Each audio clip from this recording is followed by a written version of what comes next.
Mr. President, The Majority Leader. I ask unanimous consent to vitiate the quorum call. Without objections, ordered. Mr. President, as I understand it, there are discussions underway, and so I ask unanimous consent the Senate recess until 12:30 p.m. Is there objection? Hearing none, we stand in recess till 12:30. Thank you, Mr. President.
We'll see you there.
All right, go ahead, Todd.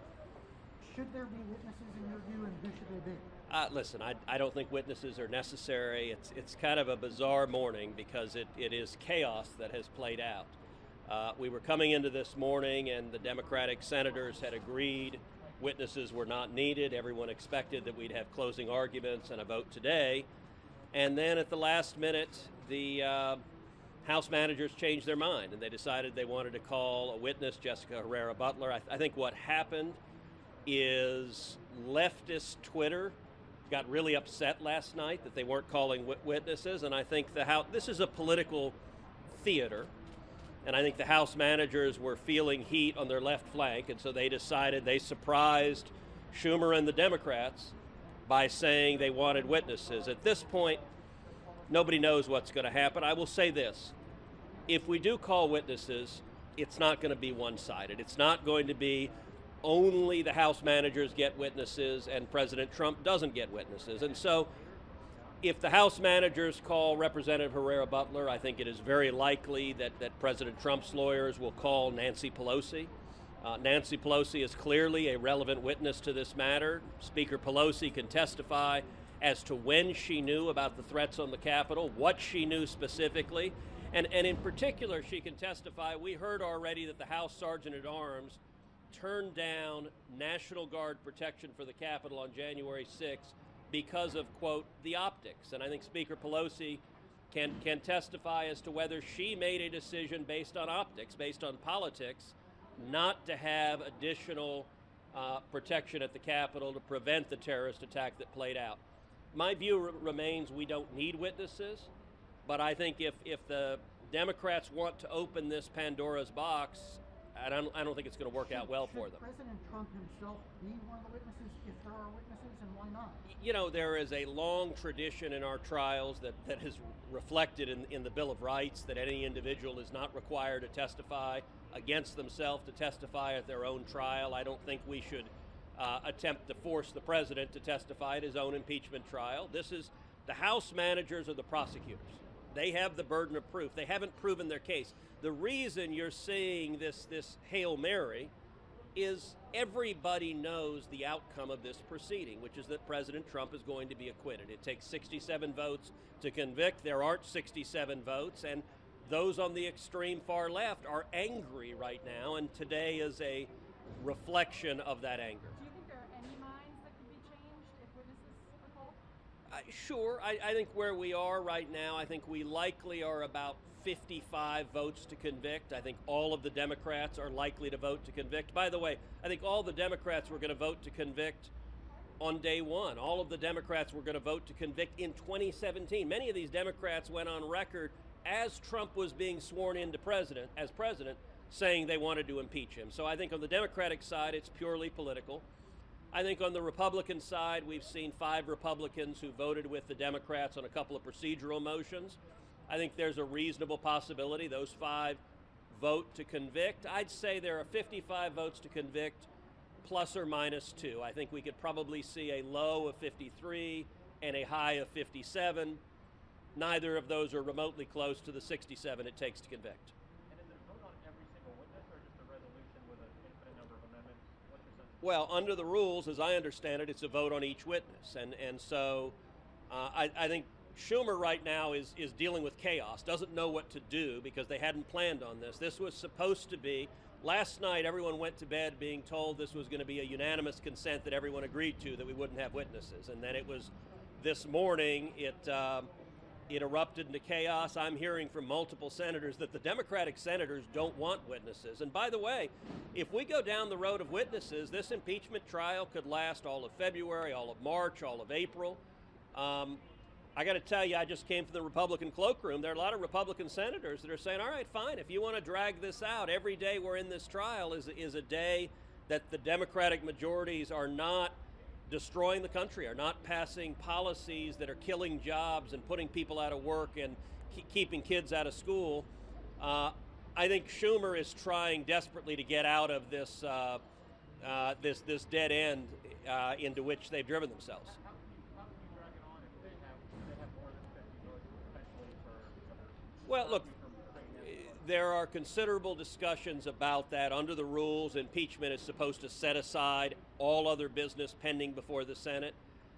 Look, my view from the beginning, I don't think Joe Biden wanted to go down the road of impeachment. I don't think Schumer and most of the Democratic senators wanted to go down the road of impeachment. The reason we're here is the hard left hates Donald Trump, and the House Democrats, they really reflect that hard partisan left. They drove the impeachment. I think Schumer felt he couldn't tell his base no, especially when he's afraid of being primaried from the left in New York. But I think Senate Democrats, they just got committee gavels. They just became chairman. They want to be taking up legislation, moving nominees. I think Senate Democrats are really frustrated right now. We may see a resolution. There are negotiations going on right now that we could see this thing resolved and ended today.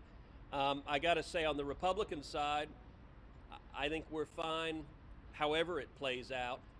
I will say this, the outcome that would not be acceptable is for Senate Democrats to say we're going to let the House managers call witnesses, but President Trump's lawyers can't call any witnesses. And look, to be clear, I think it is unlikely that Republicans would vote for only Democratic witnesses and no witnesses for President Trump. I think the Republicans who supported the Democrats on other procedural matters would not support them on a one-sided biased trial, which means if it's a pure party line vote, 50-50, and they have to bring Kamala Harris in to break the tie, I think the whole country would look at a wildly unfair and biased trial.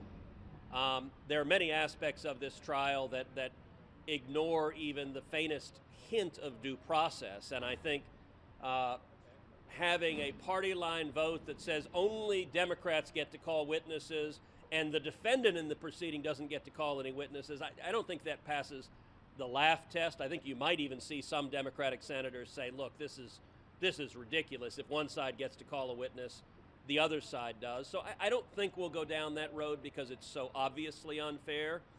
But at this point, it's pandemonium. Do you find Congresswoman Herrera Beutler's statement to be credible about the conversation? I have no idea. I mean, at this point, it's hearsay or even double hearsay. I've spent a lot of my career as a practicing lawyer. I can tell you in any court in America, if you have a witness who gets up, who begins their testimony with, well, I don't know, but I heard a guy who told me, that witness gets laughed out of court. That doesn't get allowed in any ordinary circumstance. The entire House manager's case is based on hearsay and double hearsay and someone told someone. None of that is credible and reliable. I actually thought the president's defense lawyers did a very effective job with their montage of all the times the House managers said, well, this has been reported, that's been reported.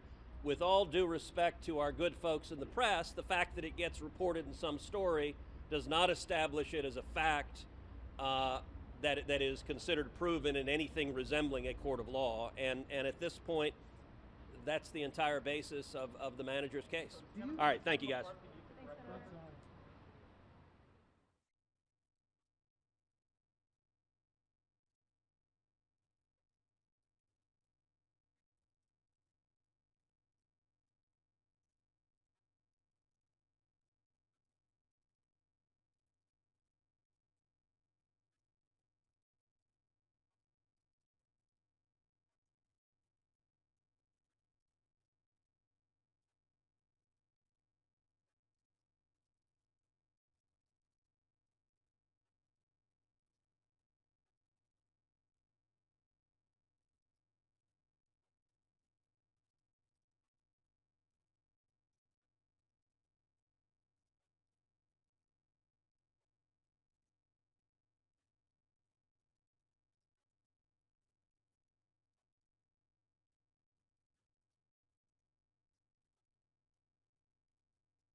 better hearing from her.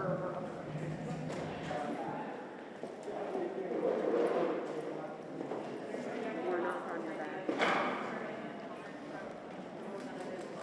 Record instead of calling her as a witness.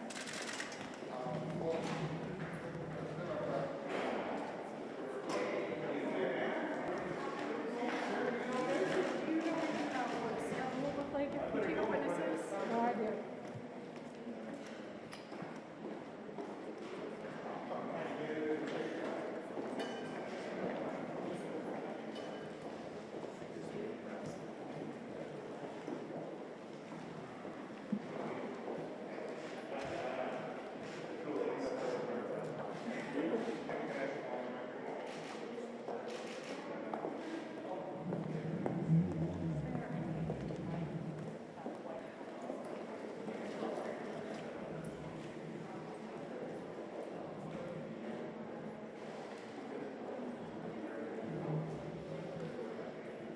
Going different than we thought it would.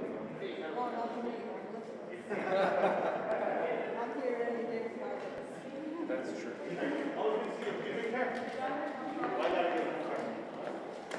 Welcome back. Hey, guys. Sorry.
Scotty, you're good. You're good, Scotty. Go ahead.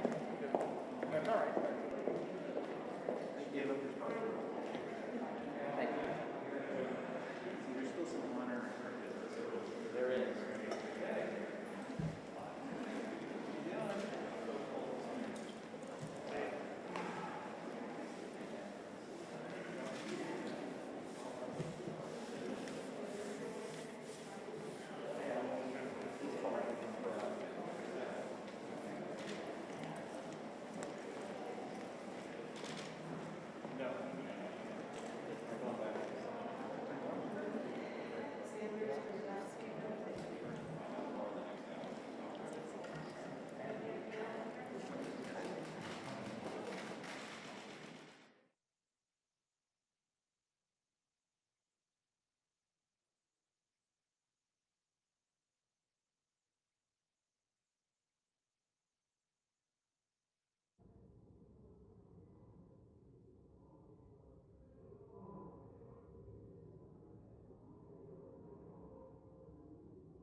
We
Senate will be in order.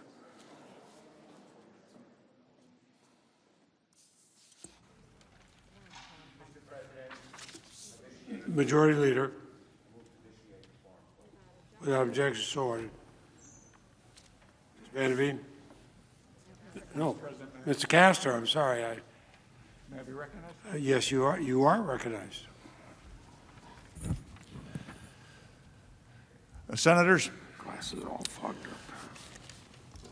Donald John Trump, by his counsel, is prepared to stipulate that if Representative Herrera Beutler were to testify under oath as part of these proceedings, her testimony would be consistent with the statement she issued on February 12, 2021, and the former president's counsel is agreeable to the admission of that public statement into evidence at this time. Thank you, Mr. Castor. Mr. Raskin?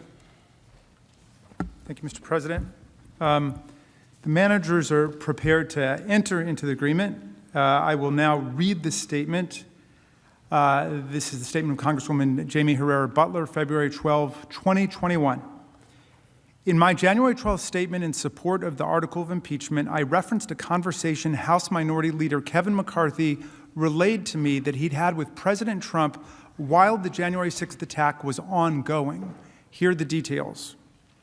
When McCarthy finally reached the president on January 6th and asked him to publicly and forcefully call off the riot, the president initially repeated the falsehood that it was Antifa that had breached the Capitol. McCarthy refuted that and told the president that these were Trump supporters. That's when, according to McCarthy, the president said, Well, Kevin, I guess these people are more upset about the election than you are. Since I publicly announced my decision to vote for impeachment, I have shared these details in countless conversations with constituents and colleagues, and multiple times through the media and other public forums. I told it to the Daily News of Longview on January 17th. I've shared it with local county Republican executive board members, as well as other constituents who asked me to explain my vote. I shared it with thousands of residents on my telephone town hall on February 8th. Mr. President, I now move that the Senate admit the statement into evidence. Objection, and without objection, the statement will be admitted into evidence. And does either party wish to make any further motions related to witnesses or documents at this time? Mr. President, the President's counsel have no further motions. Discuss. And Mr. President, we have no further motions either. Excuse me, then the chair would note that neither party wishes to make further motions under Section 6 of Senate Resolution 47. Therefore, the next question is on admission of the evidence submitted by both parties pursuant to Section 8 of the resolution.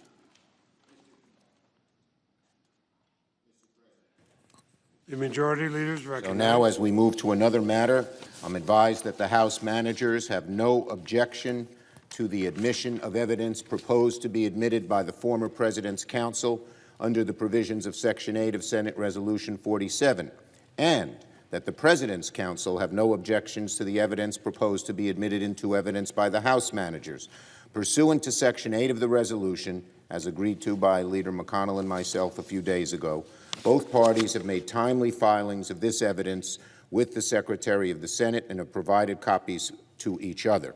I therefore ask unanimous consent that the Senate dispense with the provisions of Section 8A of Senate Resolution 47, and that the materials submitted by both parties be admitted into evidence, subject to the provisions of Section 8C of that resolution, which provides that the admission of this evidence does not constitute a concession by either party as to the truth of the matters asserted by the other party, and that each senator shall decide for him or herself the weight to be given such evidence.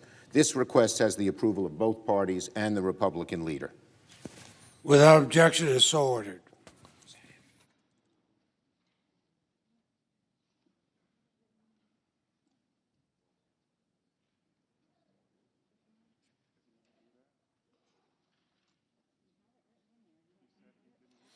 Okay, then pursuant to the provisions of Senate Resolution 47, the Senate has provided for up to 4 hours of closing arguments. They'll be equally divided between the managers on the part of the House of Representatives and the counsel for the former president.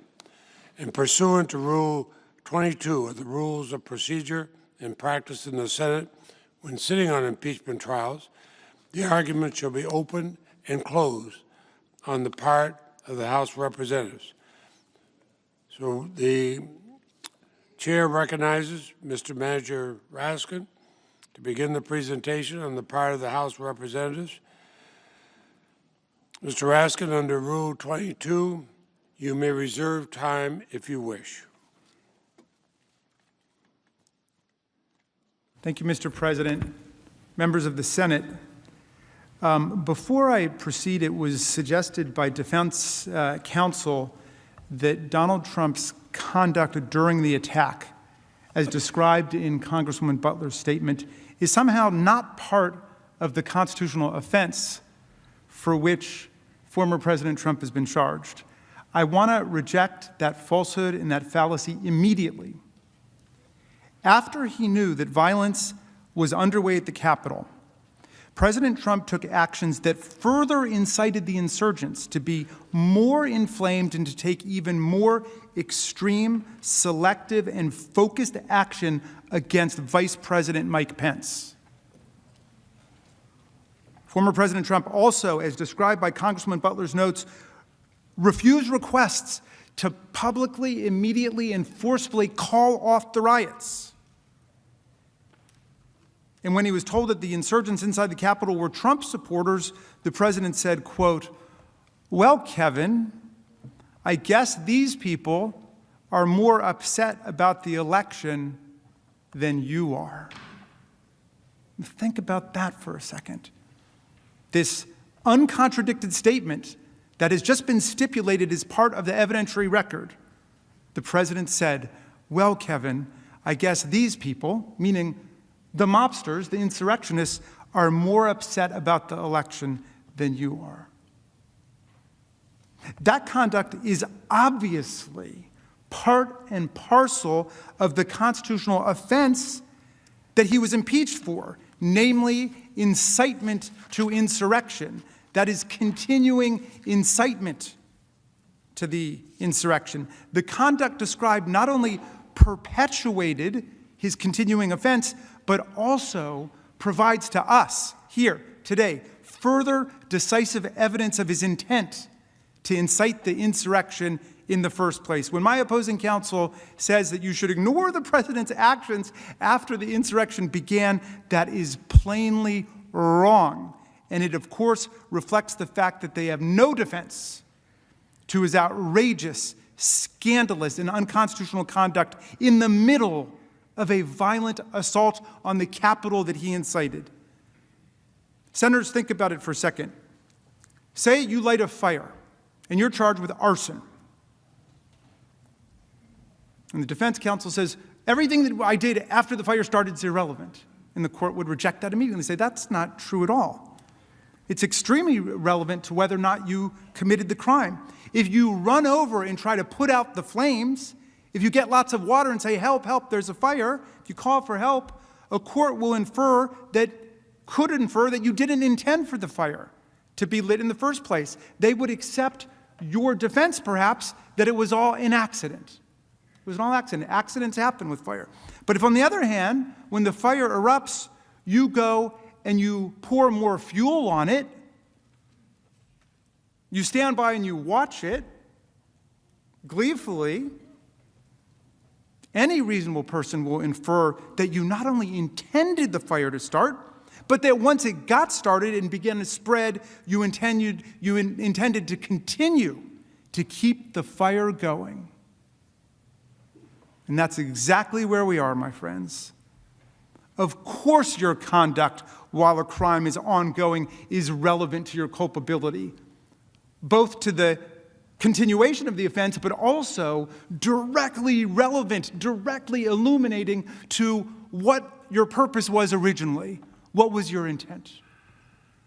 And any court in the land would laugh out of court any criminal defendant who said, what I did after I allegedly killed that person is irrelevant to whether or not I intended to kill them. I mean, come on.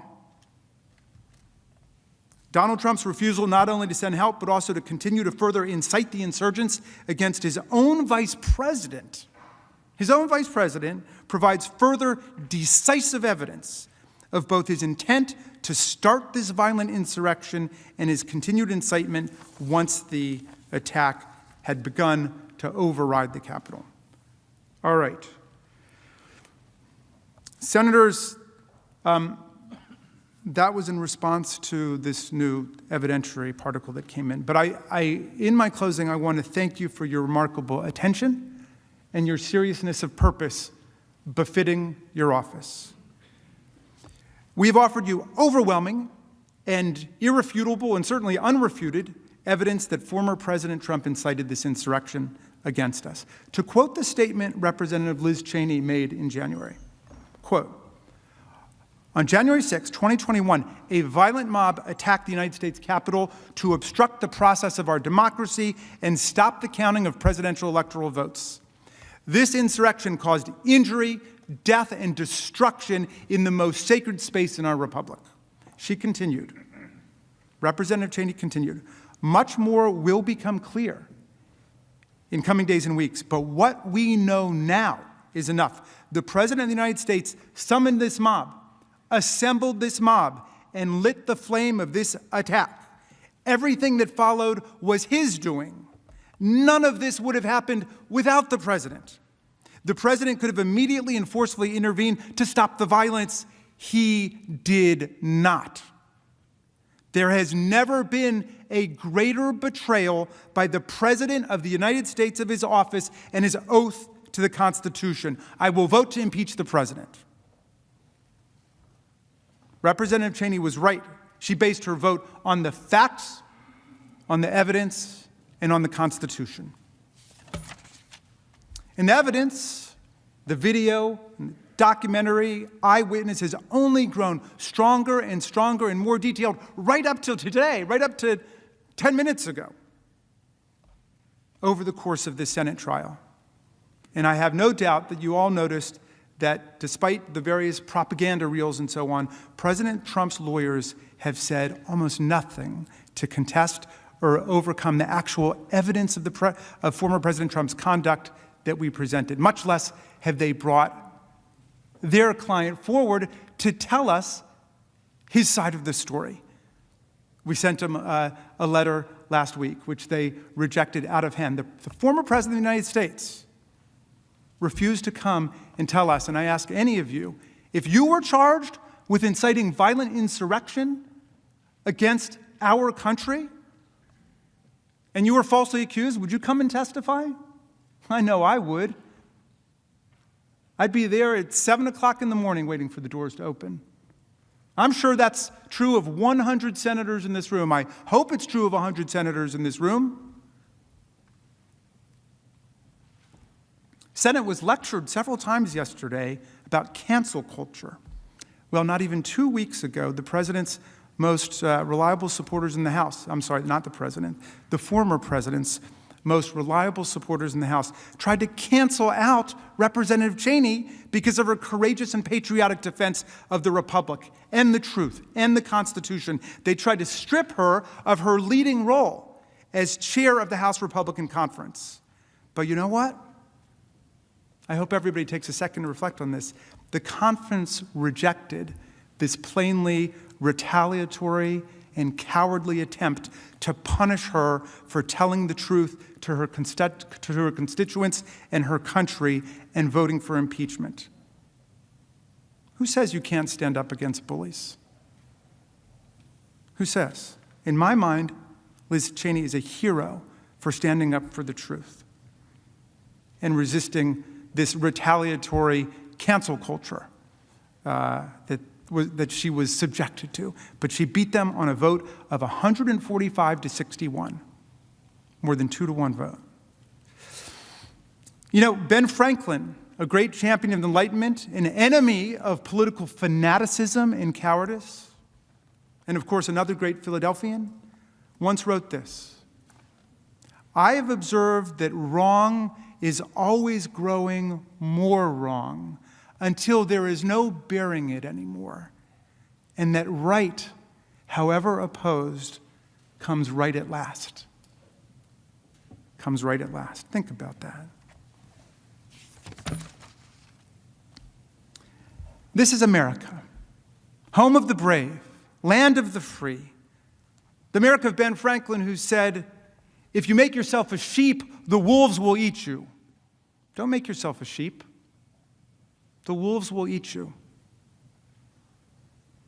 The America of Thomas Jefferson, who said at another difficult moment, a little patience and we shall see the reign of witches pass over, their spirits dissolve, and the people, recovering their true sight, restore their government to its true principles. The America of Tom Paine, who said, the mind, once enlightened, cannot again become dark. Now, we showed you hour after hour of real-time evidence demonstrating every step of Donald Trump's constitutional crime. We showed you how he indoctrinated the mob with his Orwellian propaganda about how the election he lost by more than 7 million votes and 306 to 232 in the Electoral College, which he had described as a landslide when he won by the exact same margin in 2016, was actually a landslide victory for him being stolen away by a bipartisan conspiracy and fraud and corruption. We showed you how 61 courts and 88 judges, federal, state, local, trial, appellate, from the lowest courts in the land to the United States Supreme Court across the street, and 8 federal judges he himself named to the bench, all found no basis in fact or law for his outlandish and deranged inventions and concoctions about the election. In the meantime, President Trump tried to bully state-level officials to commit a fraud on the public by literally finding votes.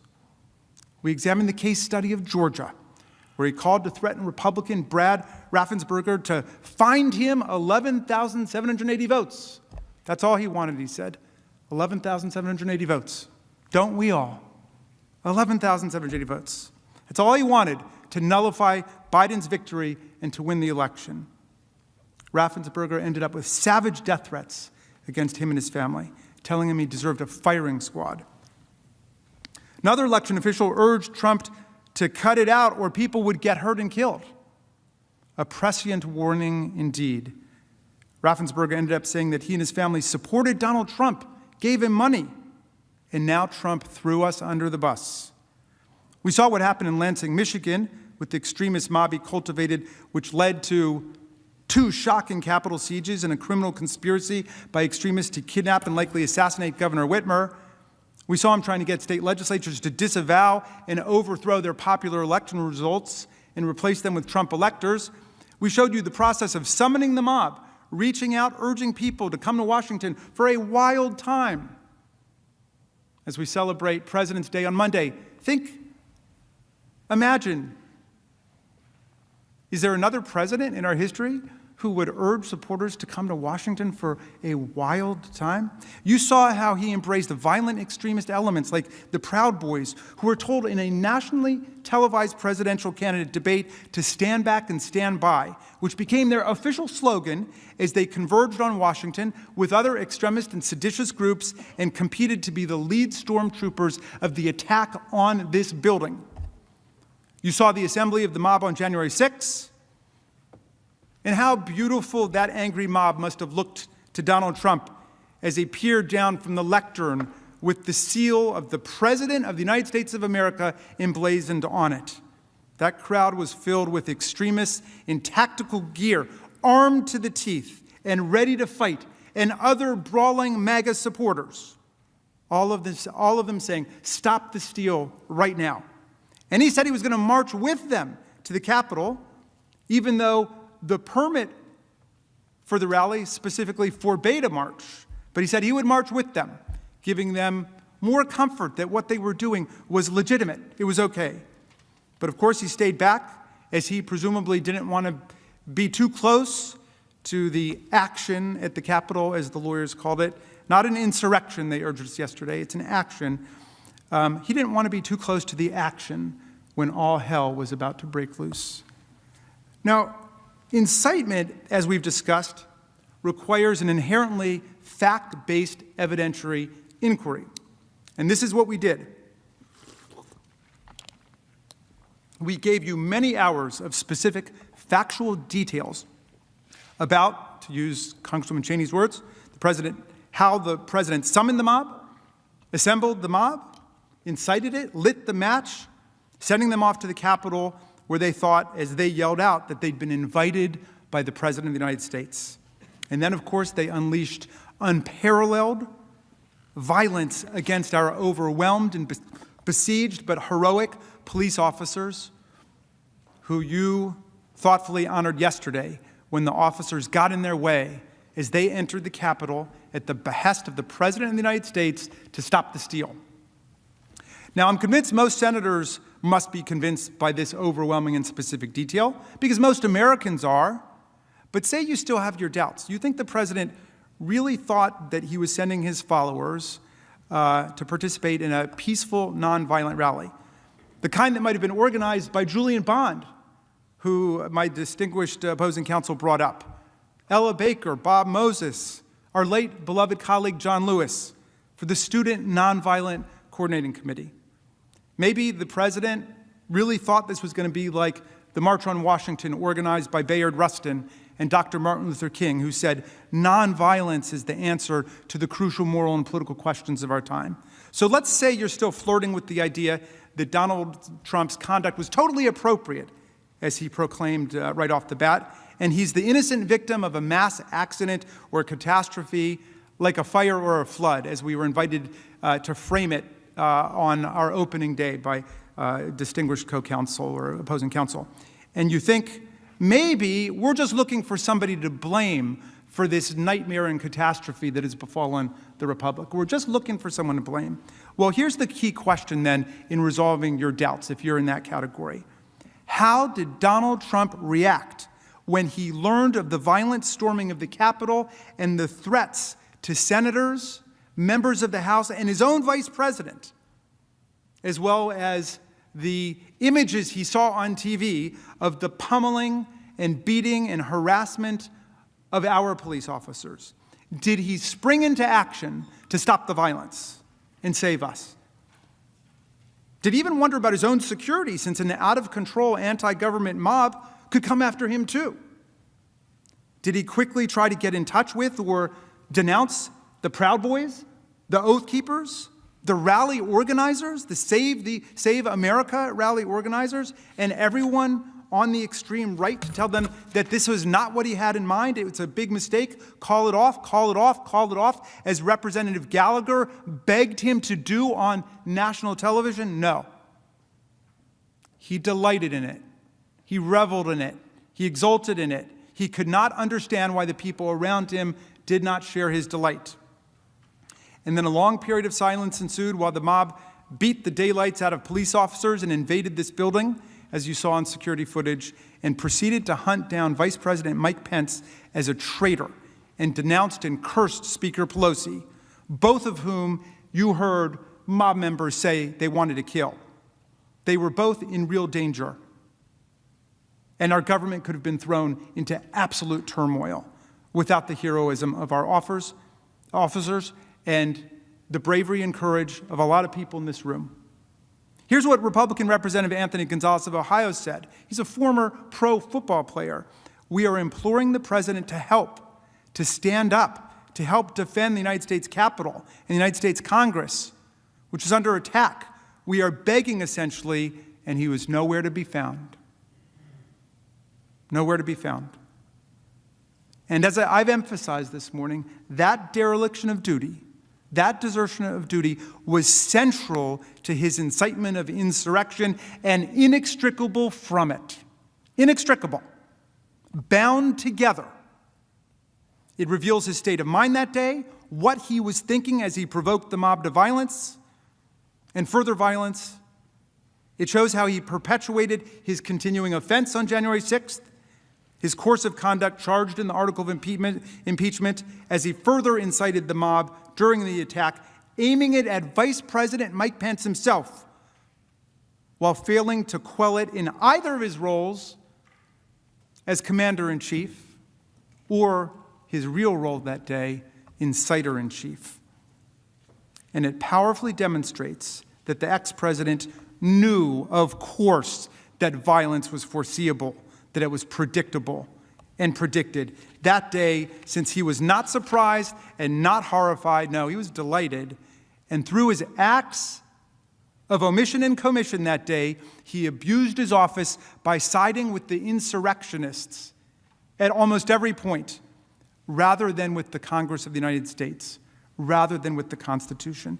In just a moment, my colleague, Mr. Cicilline, will address President Trump's conduct, his actions and inactions, his culpable state of mind during the attack, as he will establish yesterday's explosive revelations about House Minority Leader Kevin McCarthy's desperate call to Trump and Trump's truly astounding reaction confirm that Trump was doing nothing to help the people in this room or this building. It's now clear beyond doubt that Trump supported the actions of the mob, and so he must be convicted. It's that simple.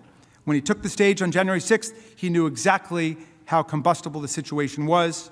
He knew there were many people in the crowd who were ready to jump into action, to engage in violence at any signal that he needed them to fight like hell to stop the steal. And that's exactly what he told them to do. Then he aimed them straight here, right down Pennsylvania at the Capitol, where he told them that the steal was occurring, that is, the counting of the Electoral College votes.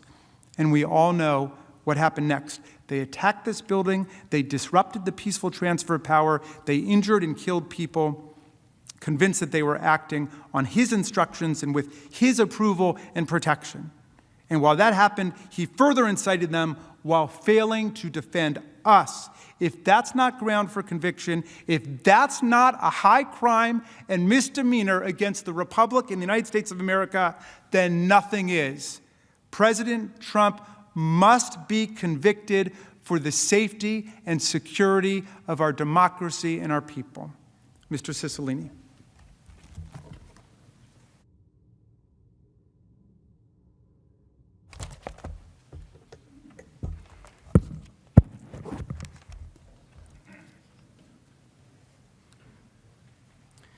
Mr. President, distinguished senators, as we've demonstrated, there is overwhelming evidence that President Trump incited the violence and knew violence was foreseeable on January 6th. He knew that many in the crowd were posed for violence at his urging. And in fact, many in the sea of thousands in the crowd were wearing body armor and helmets and holding sticks and flagpoles. And then he not only provoked that very same crowd, but aimed them at the Capitol. He literally pointed at this building, at us, during his speech. He pointed to the building where Congress was going to certify the election results and where he knew the vice president himself was presiding over the process. Now, no one is suggesting that President Trump intended every detail of what happened on January 6th. But when he directed the sea of thousands before him, who were reportedly ready to engage in real violence, when he told that crowd to fight like hell, he incited violence targeted at the Capitol, and he most certainly foresaw it. My colleague, Manager Dean, will stand up after me and walk you through the overwhelming evidence that supports those claims. I want to start, though, by talking about what happened after that. There was a lot of discussion yesterday about what the president knew and when he knew it. There are certain things that we do not know about what the president did that day, because the president, that is former President Trump, has remained silent about what he was doing during one of the bloodiest attacks on our Capitol since 1812. Despite a full and fair opportunity to come forward, he's refused to come and tell his story. As Manager Raskin said, we would all do that. In fact, I would insist on it. If I were accused of a grave and serious crime that I was innocent of, I would demand the right to tell my side of the story. President Trump declined. But there are certain facts that are undisputed, that we know to be true despite the president's refusal to testify, which his counsel either ignored entirely or didn't and couldn't dispute. Before I go to those facts, let me quickly just touch on a few things. First, President Trump and his counsel have resorted to arguments that the evidence presented was somehow manufactured or hidden from them. And I want to be very clear about this because this is important. In terms of the timing of when they received materials here, defense counsel had access to all materials when they were entitled to have them under Senate Resolution 47. And they cannot and have not alleged otherwise. As to their desperate claim that evidence was somehow manufactured, they have not alleged that one tweet from their client was actually inaccurate, nor can they. We got these tweets, which are, of course, statements from the former president, from a public archive, and they are all correct. You also know the president's claims about evidence being manipulated also are untrue because they didn't even object to the introduction of the evidence when they had the opportunity to do so. So I hope we can now set those issues aside and turn to the facts of this case and really set the record straight about the undisputed facts in this case, about what the president knew that day and when he knew it. And at the outset, let me say this. As you may recall, in direct response to a question yesterday, President Trump's counsel stated, and I quote, "At no point was the president informed the vice president was in any danger," end quote. As we walk through these undisputed facts, you will see quite clearly that is simply not true. As you can see here, from just after 12 p.m. to just before 2 p.m., President Trump delivered his statements at the rally, which incited an initial wave of riot protesters coming down to the Capitol.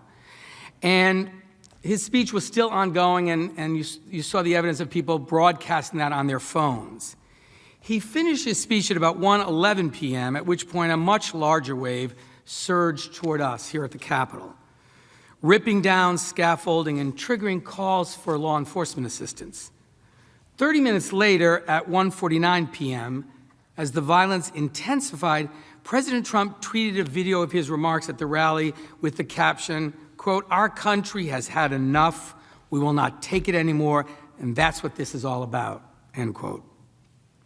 During the half hour following that tweet, the situation here drastically deteriorated. Insurrectionists breached the Capitol barriers, then its steps, then the complex itself. By 2:12, the insurrectionist mob had overwhelmed the police and started their violent attack on the Capitol. And as you all know, this attack occurred and played out on live television. Every major network was showing it. We've shown you during the course of this trial, side by side, exactly what the president would have seen on TV or his Twitter account. We've also shown you that he would have seen around 2:12 p.m. images of Vice President Pence being rushed off the Senate floor. Now, I won't replay all of that for you, but for timing purposes, here's the footage reacting to Vice President Pence leaving the floor. No audio. They just cut out. It looks like they and sometimes the Senate like they just ushered Mike Pence out really quickly. Yes, they did. That's exactly what just happened there. And they ushered Mike Pence out. They moved him fast. I saw the motions too.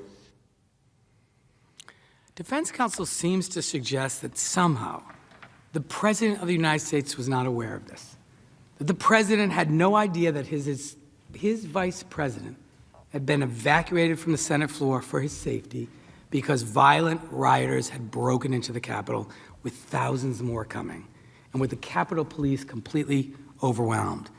This was on live television. So defense counsel is suggesting that the President of the United States knew less about this than the American people. This is just not possible.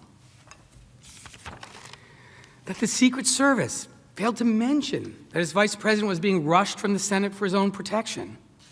That nobody in the White House thought to alert him.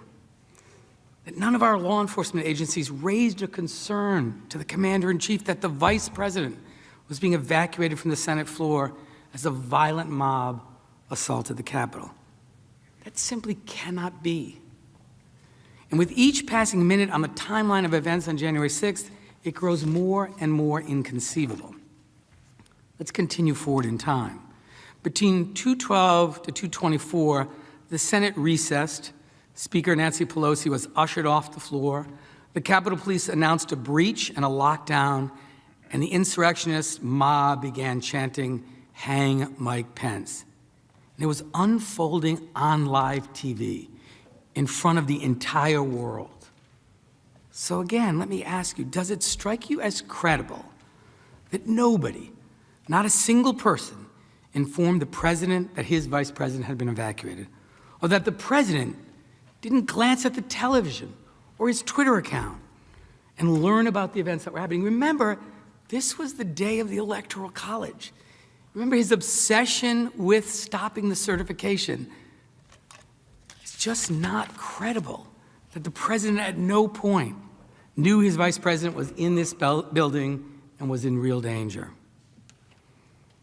Senators, I submit to you these facts. This timeline is undisputed.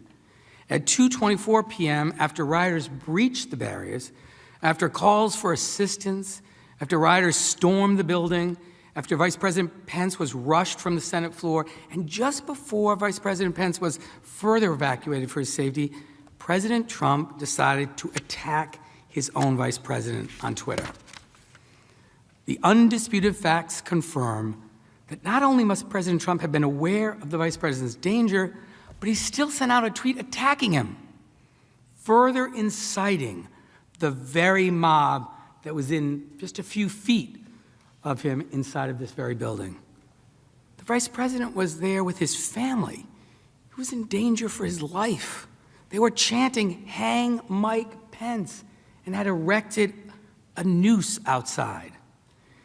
And as we've shown, the mob responded to President Trump's attack instantly. The tweet was read aloud on a bullhorn, if you remember that video. Insurrectionists began chanting again about Mike Pence. And in those critical moments, we see President Trump engaging in a dereliction of his duty by further inciting the mob in real time to target the vice president with knowledge that the insurrection was ongoing. And that's, of course, included in the conduct charged in this article of impeachment.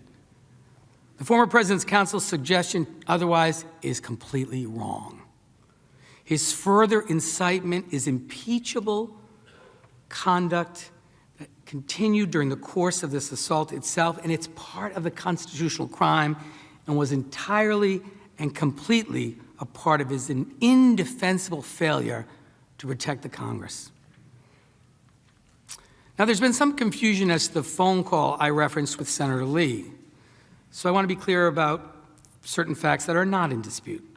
First, Senator Lee has confirmed that the call occurred at 2:26 p.m., so I've added that to the timeline above. Remember, by this phone call, the vice president has just been evacuated on live television for his own safety.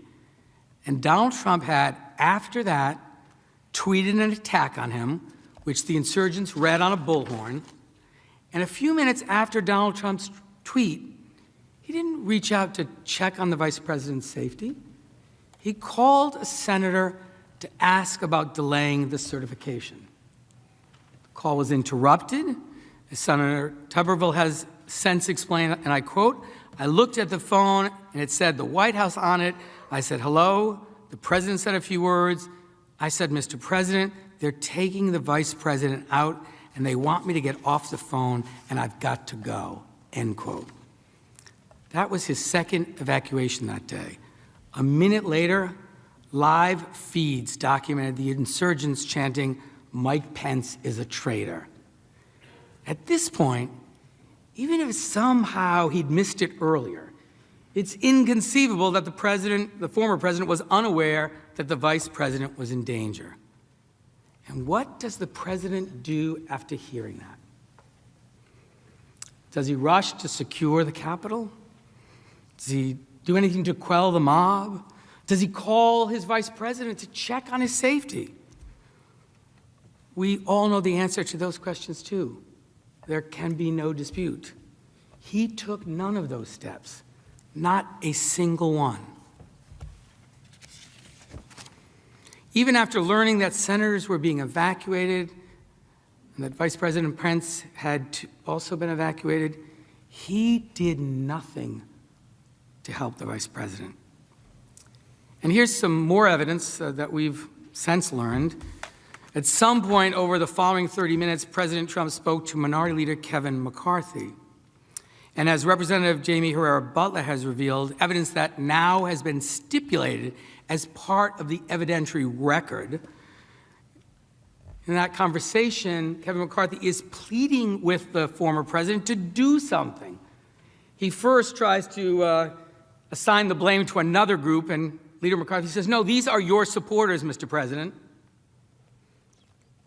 And what does the president say in response? Not, "I'll send people right away. I didn't realize you were in danger." He says, "Well, Kevin," and I quote, "Well, Kevin, I guess these people are more upset about the election than you are," end quote. I guess these people are more upset about the election than you are. The president, just as he conveyed in that tweet at 6:01, was essentially saying, you got what you deserve. Let me say that again. Not only was the president fully aware of the vice president's situation and the situation that we were all in when he was asked for help, when he was asked to defend the Capitol less than 30 minutes after inciting this violence against his own vice president, President Trump refused that request for assistance. And he told us why. His singular focus stopping the certification of the election of his opponent. He incited the violence to stop the certification. He attacked the vice president and further incited the insurrection to pressure the vice president to stop the certification. He called Senator Tuberville to stop the certification, and he refused to send help to Congress. And this Congress and the vice president of the United States were in mortal danger because he wanted to stop the certification. And he did these things, attacking the vice president, calling Senator Tuberville, refusing Representative McCarthy's request, with full knowledge of the violent attack that was underway at that point. He chose retaining his own power over the safety of Americans. I can't imagine more damning evidence of his state of mind. The call ended with a screaming match interrupted by violent rioters breaking through the windows of Representative McCarthy's office. Senators, the president knew this was happening, and he didn't do anything to help his vice president or any of you or any of the brave officers and other employees serving the American people that day. His sole focus was stealing the election for himself. And he apparently has still not thought of anyone else. According to more new facts revealed last night, the vice president's team does not agree with the president's counsel or the president's counsel's assessment either. The report, and I quote, says, Pence's team does not agree with the Trump lawyer's assessment that Trump was concerned about Pence's safety. Trump didn't call him that day or for 5 days after that. No one else on Trump's team called as Pence was evacuated to one room in a number with screaming mob nearby. Objection, this is not in evidence. Objection, this is not in evidence. If you wanted a stipulation to this, The council will sit down. Senators, remember one. Chair has no way of knowing what material is evidence or not. The counsel for the president will have a chance to speak. And the chair will consider the issue. Senators, remember, as one of you said during this attack, they could have killed us all. Our staff, the officers protecting all of us, everyone. And President Trump not only incited it, but continued inciting it as it occurred with attacks on his vice president, and then willfully refused to defend us, furthering his provocation and incitement by the mob, siding with the mob, siding with the violent insurrectionists, criminals who killed and injured police officers sworn to protect us because they were, quote, more upset about the election than Leader McCarthy. Those facts are undisputed. President Trump has not offered any evidence or any argument to disprove them. His lawyers almost entirely ignored these facts in their short presentation. We have only his counsel's false claim yesterday that, quote, at no point was the president informed that the vice president was in any danger, end quote.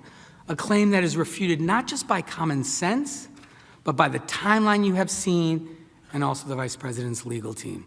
So there can be no doubt that at the moment we most needed a president to preserve, protect, and defend us, President Trump instead willfully betrayed us. He violated his oath. He left all of us, and officers like Eugene Goodman, to our own devices against an attack he had incited and he alone could stop. That is why he must be convicted. And I'd like to conclude by making one final point that follows directly from what I just discussed. Our case and the article of impeachment before you absolutely includes President Trump's dereliction of duty on January 6th.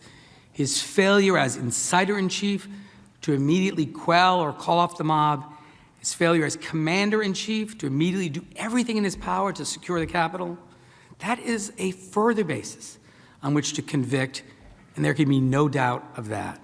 The ongoing constitutional misconduct is like any continuing offense, and the proof of that is overwhelming.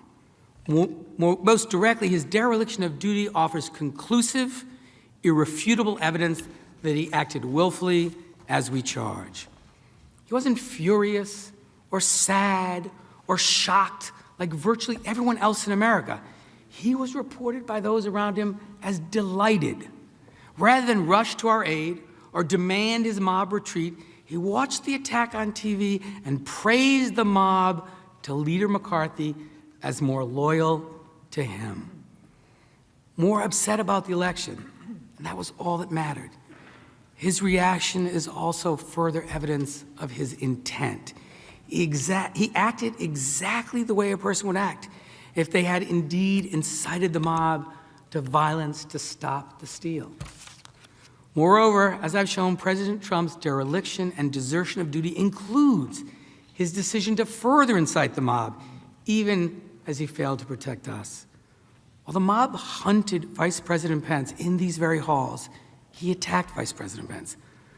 While he tried to stop the steal, he spread the big lie. We all saw how his mob responded in real time. This further incitement was part of his dereliction of duty, was also part of his course of conduct, encouraging and provoking the mob to violence. President Trump's dereliction of duty also highlights how foreseeable the attack was to him. In his tweet just after 6 p.m., he said, and I quote, "These are the things and events that happen when a sacred landslide election victory is so unceremoniously and viciously stripped away from great patriots who have been badly and unfairly treated for so long." This tweet continued his endorsement of the attack, his failure to condemn it, his desertion of duty. But it also reveals his view that this was, of course, what would happen when Congress refused his demand to reject the election that he continued to tell his supporters was stolen and he had actually won in a landslide. Again, he wasn't surprised. He saw this as a predictable result of his repeated demands that his followers stop the steal by any means possible. This was all connected. His dereliction of duty, his desertion of duty was part and parcel of the crime charged in the impeachment. And it's certainly a basis on which to vote for conviction. If you believe that he willfully refused to defend us and the law enforcement officers fighting to save us, and that he was delighted by the attack, and that he saw it as a natural result of his call to stop the steal, and that he continued to incite and target violence as the attack unfolded, we respectfully submit you must vote to convict and disqualify so that the events of January 6th can never happen again in this country. Mr. President. I'd like to call up Ms. Dean. Mr. President, I've got a point of order.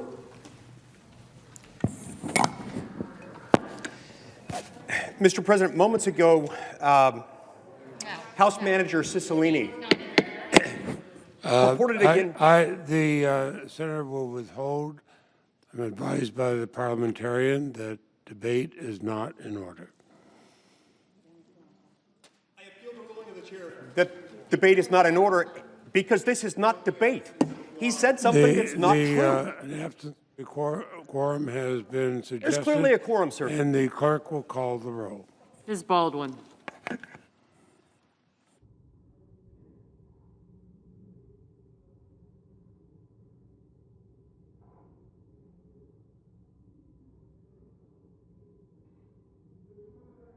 Consent to suspend the quorum call.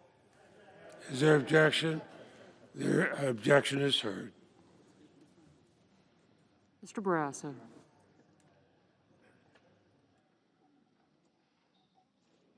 what happens?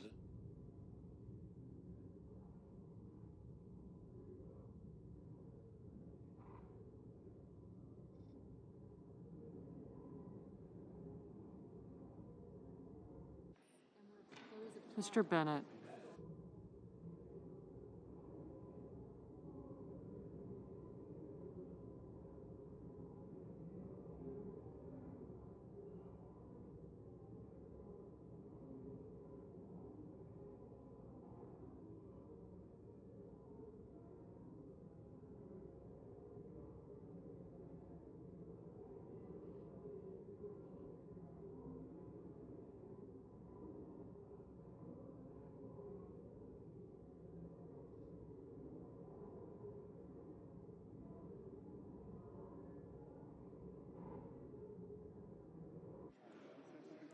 Mrs. Blackburn.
Mr. President, Majority Leader. I ask unanimous consent the quorum be dispensed with. Without objection, so ordered. Mr. President, The senator from Utah. I withdraw my appeal. The appeal withdrawn. The chair would advise everybody. The evidentiary record is closed. S-Res 47 described the scope of those things not admitted into evidence as those referenced in trial. New evidence is not permitted in closing argument. References to such new evidence will be stricken.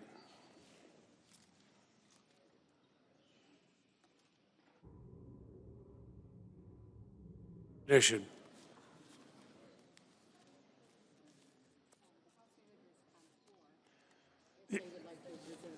The House managers have the floor if they wish to resume.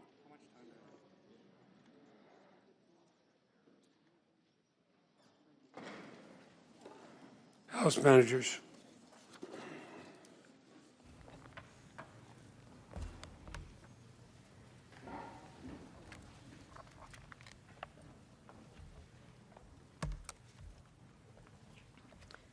Mr. President, House manager.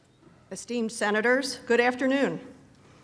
We are grateful for your kind attention this week as we engaged in a process formulated and put to paper by the founders in my home city of Philadelphia, which is getting its fair share of attention this week, in 1787, 234 years ago.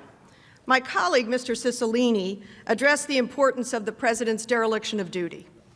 I will focus on three specific aspects of this case which the defense have raised questions about.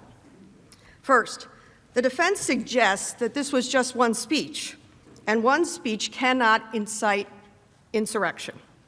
And the defense suggested, because the attack was pre-planned by some insurrectionists, Donald Trump is somehow not culpable.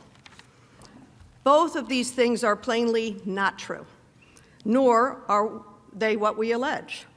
So let's be clear. We are not suggesting that Donald Trump's January 6th speech by itself incited the attack. We have shown that his course of conduct leading up to and including that speech incited the attack. The defense is correct that the insurrection was pre-planned. That supports our point. We argued, and the evidence overwhelmingly confirms, that Donald Trump's conduct over many months incited his supporters to believe, one, his big lie, that the only way he could lose was if the election was rigged. Two, that to ensure the election would not be stolen, to prevent the fraud, they had to stop the steal. And three, they had to fight to stop the steal or they would not have a country anymore. This conduct took time, and it culminated in Donald Trump sending a save the date on December the 19th, 18 days before the attack, telling his base exactly when, where, and who to fight. And while he was doing this, he spent $50 million from his legal defense fund to simultaneously broadcast his message to stop the steal over all major networks. Donald Trump invited them, he incited them, then he directed them. Here are a few clips that will help bring that story to light.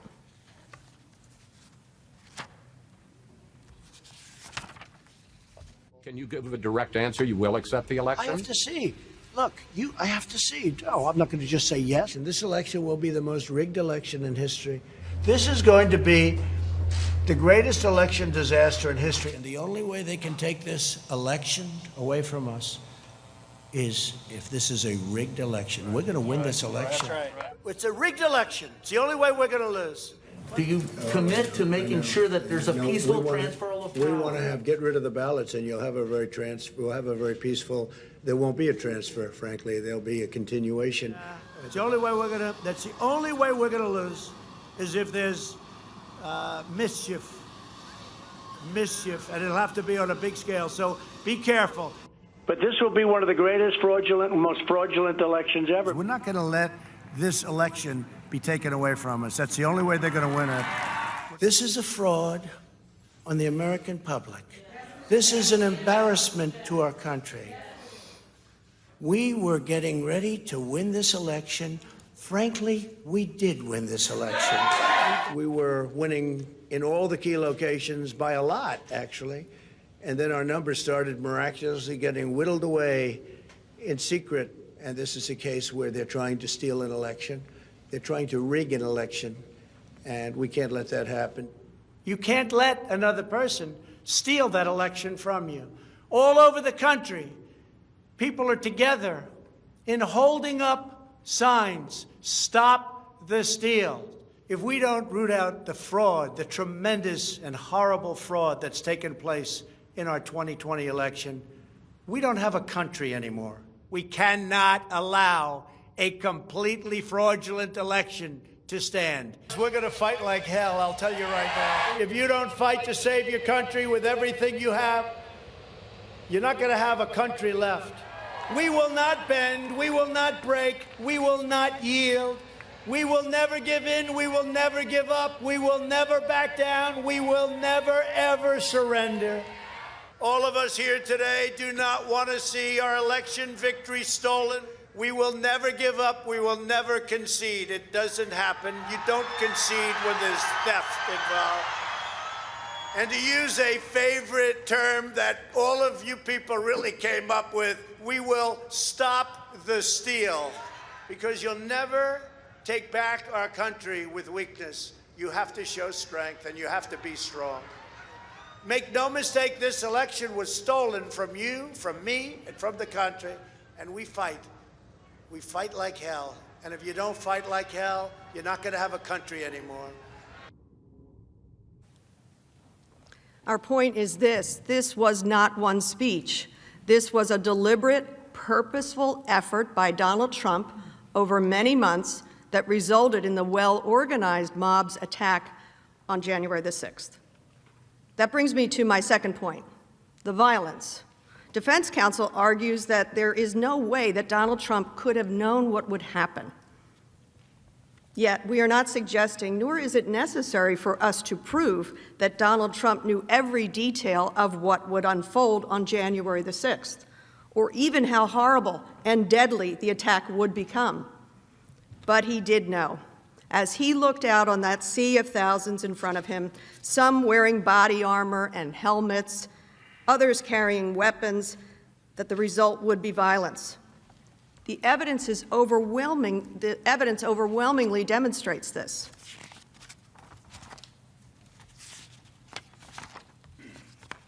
A few points on this. Donald Trump knew the people he was inciting leading up to January the 6th.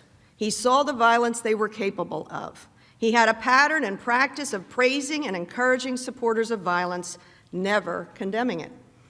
It is not a coincidence that those same people, the Proud Boys, the organizer of the Trump Caravan, the supporters and speakers at the Second Million MAGA March, all showed up on January the 6th.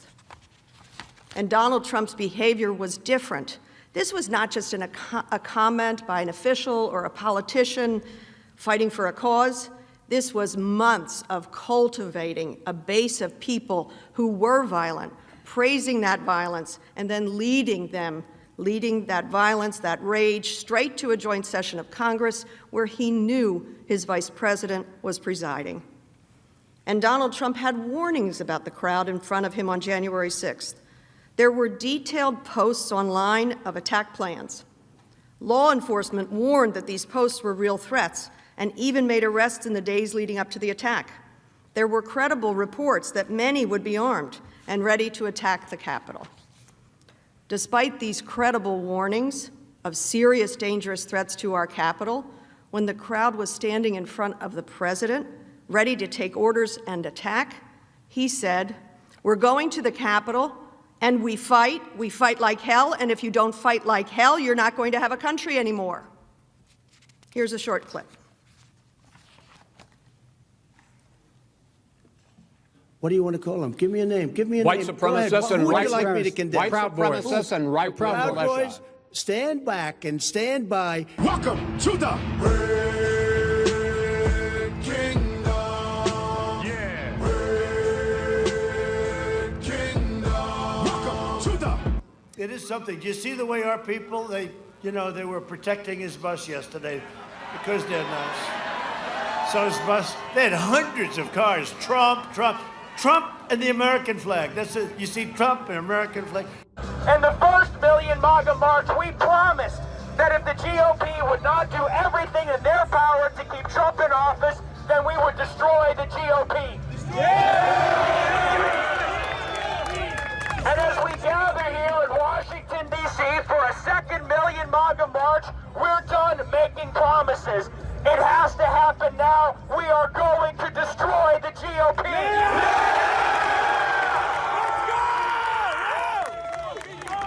Let's go! Destroy the GOP! Destroy the GOP! Destroy the GOP! Because you'll never take back our country with weakness. You have to show strength, and you have to be strong.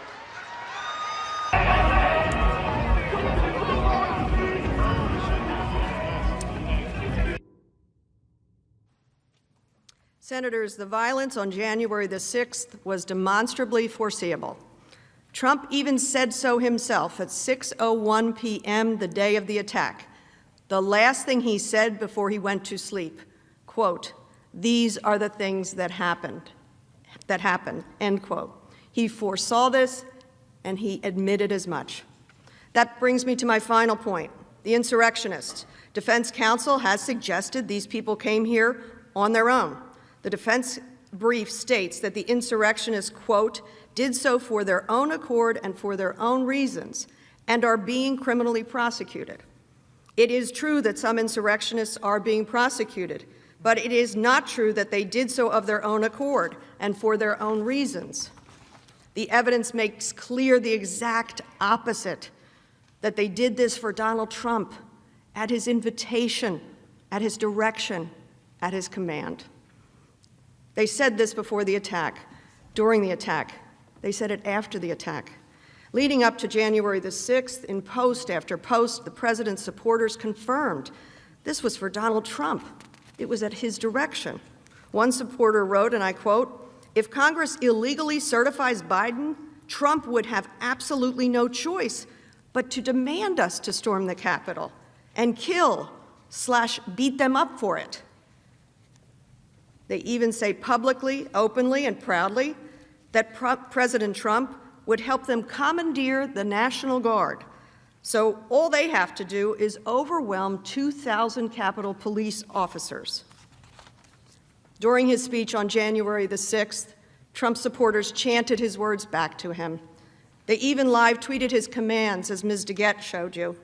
During the attack, the insurrectionists at the Capitol chanted Donald Trump's words from his tweets, rallies, and from the speech of the 6th. They held signs that said and chanted, "Fight for Trump, stop the steal." They read his tweets over bullhorns, amplifying his demands. Another rioter, while live streaming the insurrection from the Capitol, said, quote, "He'll be happy, we're fighting for Trump." What's more, the insurrectionists were not hiding. They believed they were following the orders from our commander-in-chief.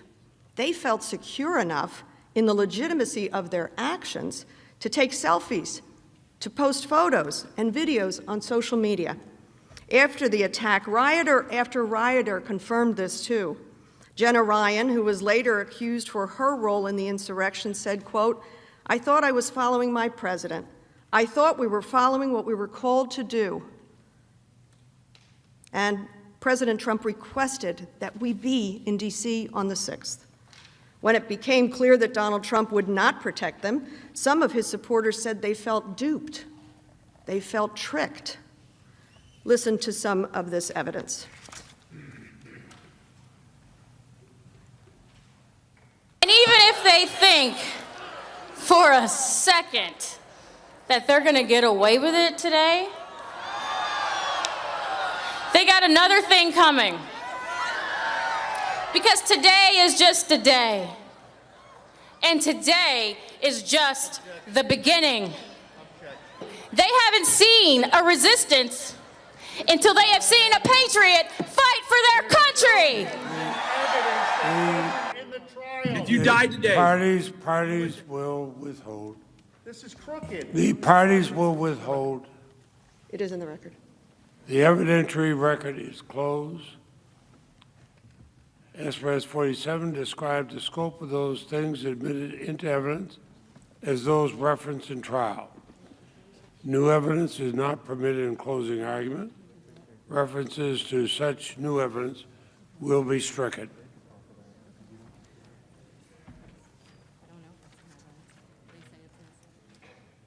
Who yields time?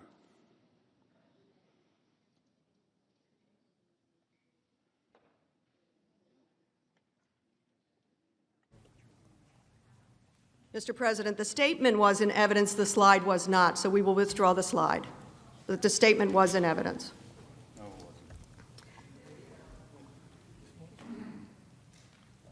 They told you themselves they were following the president's orders. And you'll see something clearly. Donald Trump knew who these people were. As the slide shows, the people he cultivated, whose violence he praised, were all there on January the 6th. The Proud Boys who Donald Trump told to stand back and stand by in September of 2020. Keith Lee, organizer of the Trump caravan that tried to drive the Biden campaign bus off the road. Katrina Pearson, the speaker at the 2nd Million MAGA March. They were all there.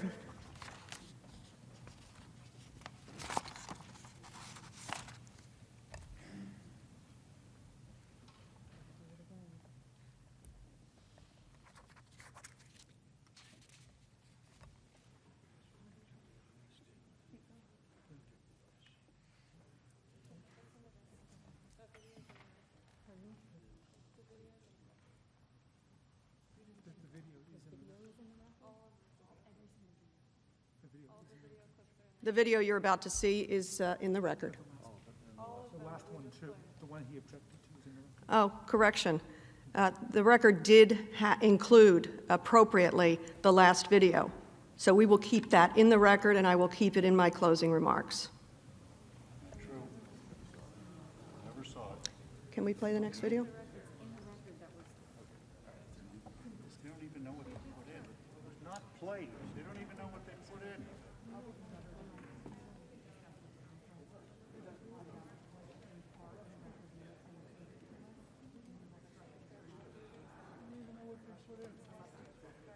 So we're going to make them, we're going to have them show us what's in the record when these statements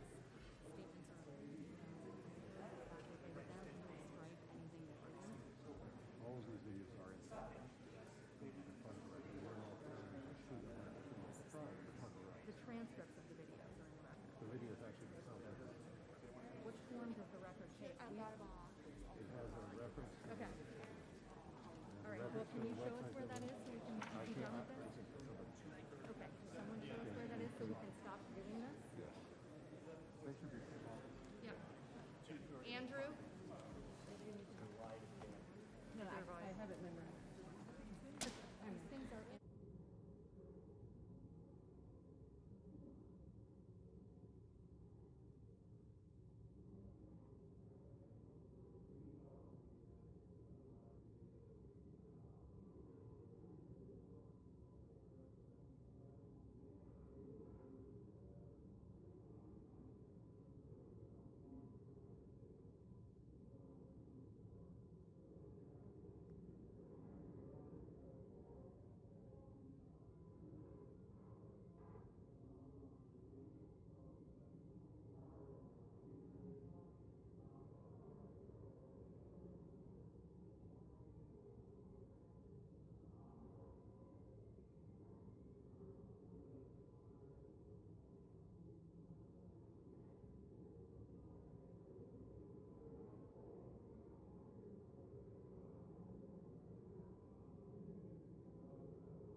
Senators will take their seats. The Senate will be in order.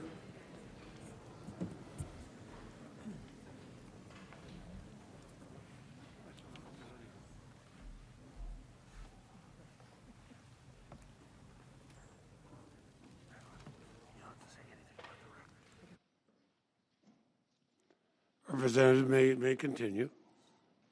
Thank you, Mr. President. I have to say that of all the trials I have ever been a part of, this is certainly one of them. As the slides show, the people he cultivated, whose violence he praised, were all there on January the 6th. The Proud Boys who Donald Trump told to stand back and stand by in September of 2020, Keith Lee, the organizer of the Trump caravan that tried to drive the Biden campaign bus off the road, Katrina Pearson, the speaker at the second Million MAGA March, they were all there. Here is one final clip, also submitted in the record. That's what we fucking need, to have 30,000 guns up here. That's what we need. Senators, some of the insurrectionists are facing criminal charges. Donald Trump was acting as our commander-in-chief. He was our president. He used his office and the authority it commands to incite an attack. And when Congress and the Constitution were under attack, he abandoned his duties, violated his oath, failing to preserve, protect, and defend. That is why we are here, because the President of the United States, Donald J. Trump, incited and directed thousands of people to attack the legislative branch. He knew what his supporters were capable of. He inflamed them, sent them down Pennsylvania Avenue, not on any old day, but on the day we were certifying the election results. As they were banging on our doors, he failed to defend us, because this is what he wanted. He wanted to remain in power. For that crime against the Republic, he must be held accountable. Senators, the insurrectionists are still listening. Before I end, I must admit, until we were preparing for this trial, I didn't know the extent of many of these facts. I witnessed the horror, but I didn't know. I didn't know how deliberate the president's planning was, how he had invested in it, how many times he incited his supporters with these lies, how carefully and consistently he incited them to violence on January the 6th. While many of us may have tuned out his rallies, I also did not know the extent that his followers were listening, were hanging on his every word. And honestly, I did not know how close the mob actually came to their violent ends, that they were just steps away from all of us, that the death toll could have been much higher, but for the bravery of men and women who protected us. But now we know. We know the bravery of people like Officer Goodman and all the men and women of the Capitol Police, of the custodians who, with pride and a sense of duty in their work, cleaned up shattered glass, splintered wood, and blood-stained floors. We know the sacrifice of life and limb. We know what Donald Trump did. We know what he failed to do. Though it is difficult to bear witness and face the reality of what happened in these halls, what happens if we don't confront these facts? What happens if there is no accountability? For those who say we need to get past this, we need to come together, we need to unify. If we don't set this right and call it what it was, the highest of constitutional crimes by the President of the United States, the past will not be past. The past will become our future for my grandchildren and for their children. Senators, we are in a dialogue with history, a conversation with our past, with a hope for our future. 234 years from now, it may be that no one person here among us is remembered. And yet, what we do here, what is being asked of each of us here in this moment, will be remembered. History has found us. I ask that you not look the other way.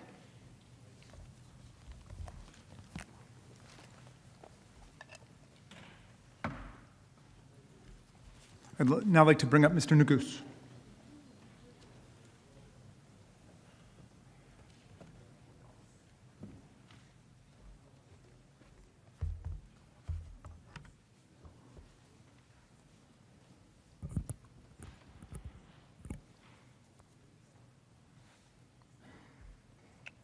Mr. President, distinguished senators, there's an old quote from Henry Clay, son of Kentucky, that courtesies of a small and trivial character are the ones that strike deepest in the grateful and appreciating heart. I want to say on behalf of all the House managers, we are very grateful for the courtesies that you've extended to us and to President's counsel during the course of this trial. You've heard my colleague, Manager Dean, go through the overwhelming evidence that makes clear that President Trump must be convicted and disqualified for his high crime. I'm not going to repeat that evidence. It speaks for itself. Earlier in this trial, you might recall a few days ago that I mentioned my expectation that President Trump's lawyers might do everything they could to avoid discussing the facts of this case. And I can understand why. I mean, the evidence that all of us presented, that Manager Dean just summarized, is pretty devastating. And so rather than address it, the President has offered up distractions, excuses, anything but actually trying to defend against the facts. They said things like, President Trump is now a private citizen, so the criminal justice system can deal with him, or that we haven't set a clear standard for incitement. They talked a lot about due process, and that all politicians say words like fight. I'd like to take a minute to explain why each of those distractions are precisely that, distractions, and why they do not prevent in any way the Senate from convicting President Trump. Number one, every president is one day a private citizen again. So, the argument that because President Trump has left office, he shouldn't be impeached for conduct committed while he was in office doesn't make sense. Why would the Constitution include the impeachment power at all if the criminal justice system serves as a suitable alternative once a president leaves office? It wouldn't. Impeachment is a remedy separate and apart from the criminal justice system, and for good reason. The presidency, it comes with special powers, extraordinary powers, not bestowed on ordinary citizens. And if those powers are abused, they can cause great damage to our country, and they have to be dealt with in a separate forum. This forum.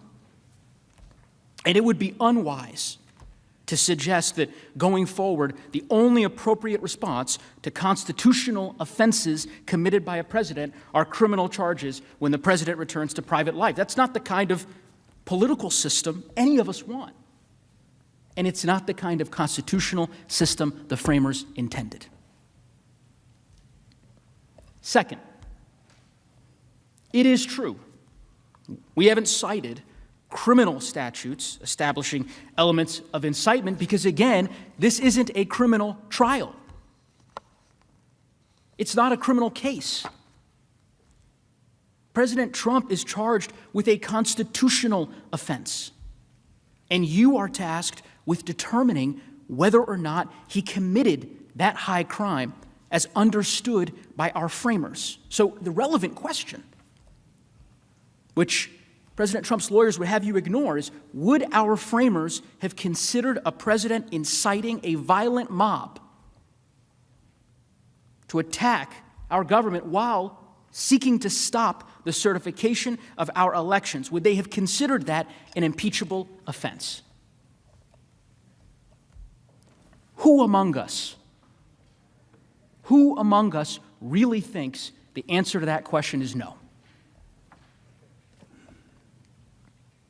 Third, due process.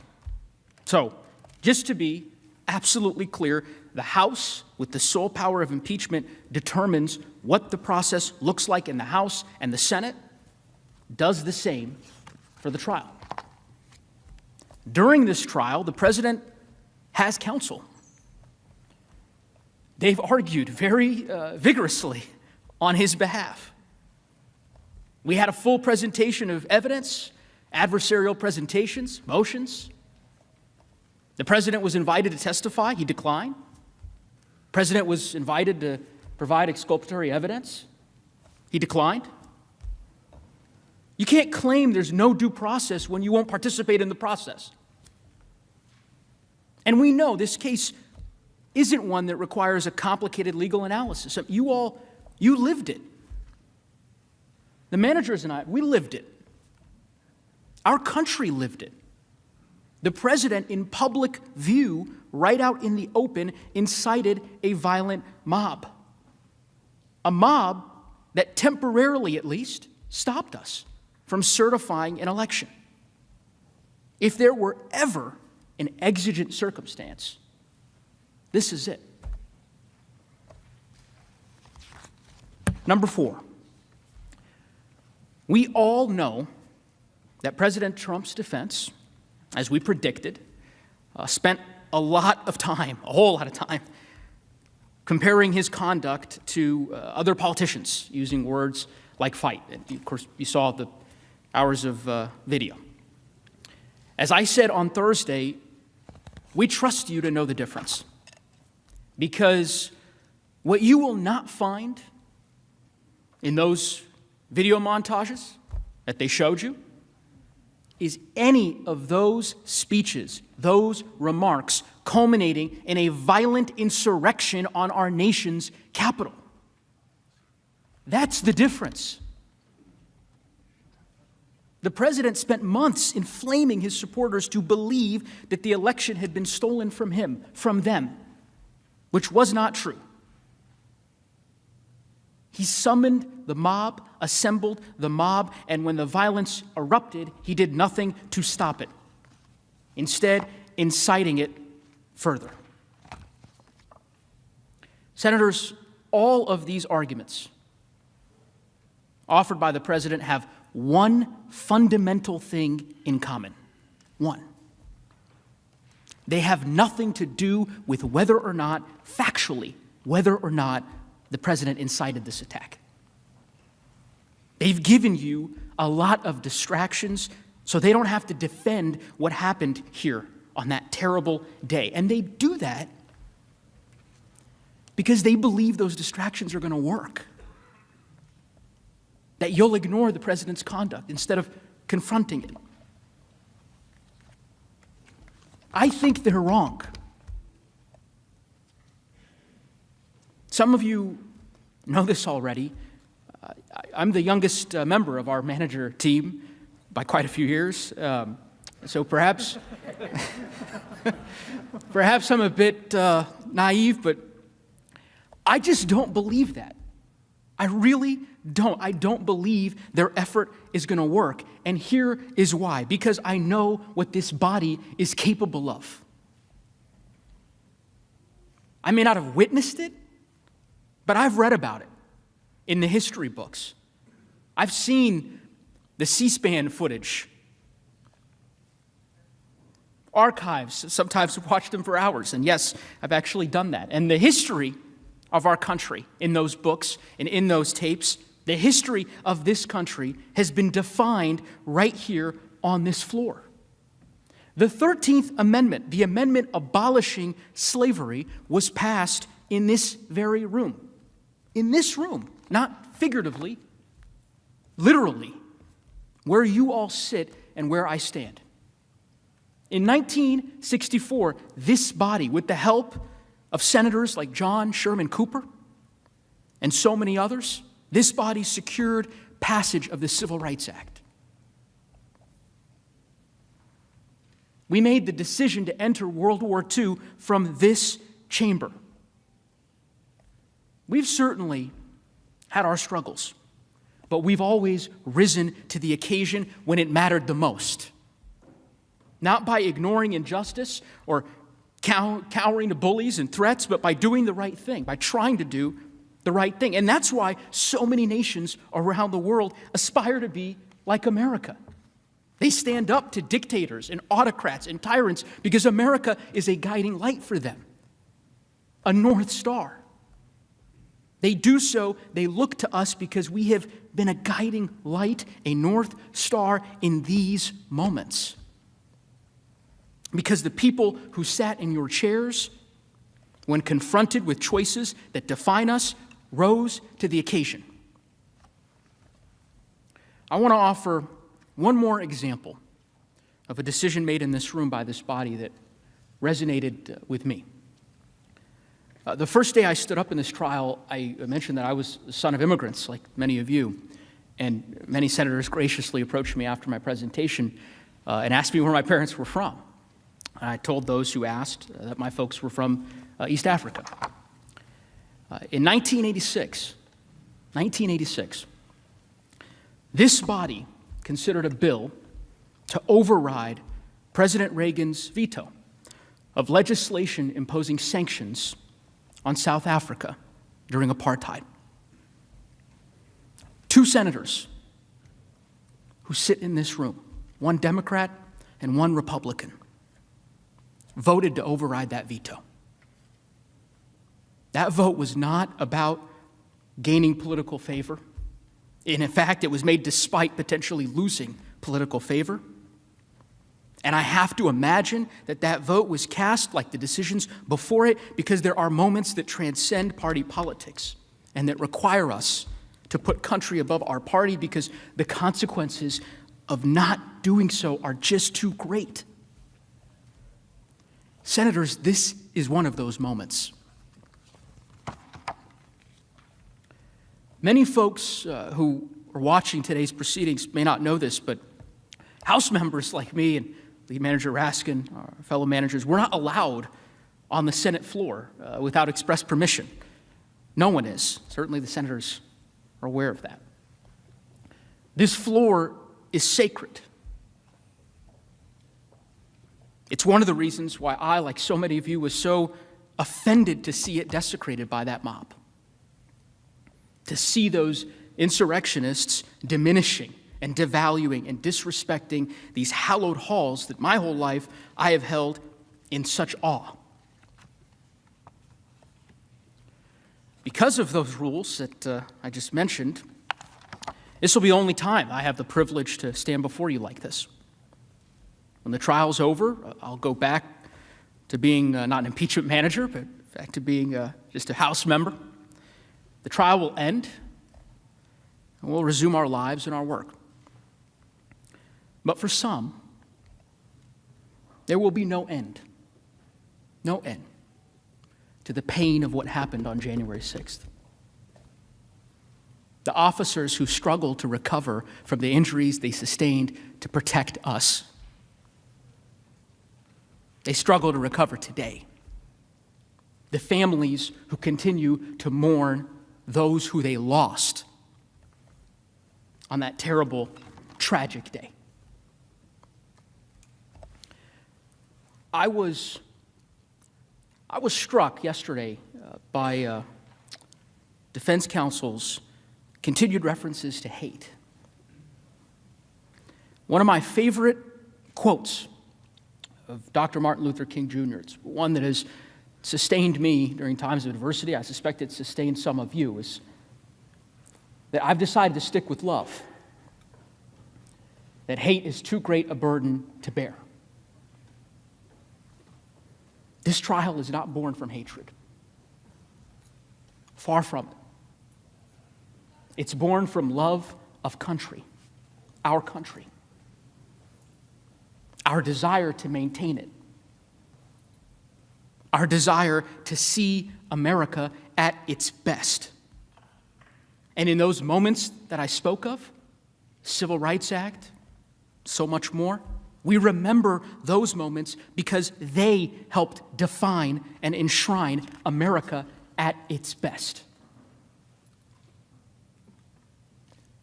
I firmly believe that our certification of the Electoral College votes in the early hours of January 7th, our refusal to let our republic be threatened and taken down by a violent mob, will go down in history as one of those moments too. And I believe that this body can rise to the occasion once again today. by convicting President Trump, defending our republic. And the stakes could not be higher. Because the cold, hard truth is that what happened on January 6th can happen again.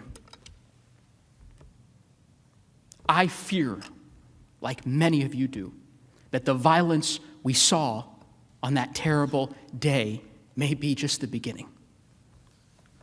We've shown you the ongoing risks, the extremist groups who grow more emboldened every day. Senators, this cannot be the beginning. It can't be the new normal. It has to be the end. And that decision is in your hands.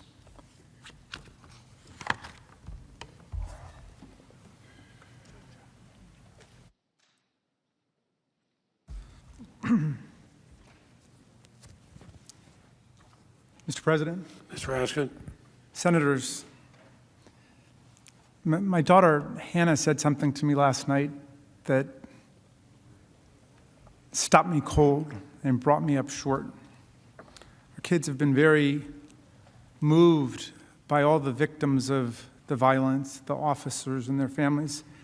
But Hannah told me last night she felt really sorry for the kid of a man who said goodbye to his children before he left home to come and join Trump's actions. Their father had told them that their dad might not be coming home again and they might never see him again. In other words, he was expecting violence. He might die, as insurrectionists did. And that shook me. Hannah said, how can the president put children and people's families in that situation and then just run away from the whole thing? That shook me. And I was filled with self-reproach because when I first saw the line about, your father going to Washington and you might not see him again, I just thought about it, well, like a prosecutor, like a manager. I thought, what damning evidence that is, that people are expecting lethal violence at a protest called by the President of the United States and saying their final goodbyes to their kids. But Hannah, my dear Hannah, thought of it like a human being. She thought of it, if you'll forgive me, like a patriot. Someone who just lost her brother and doesn't want to see any other kids in America go through that kind of agony and grief.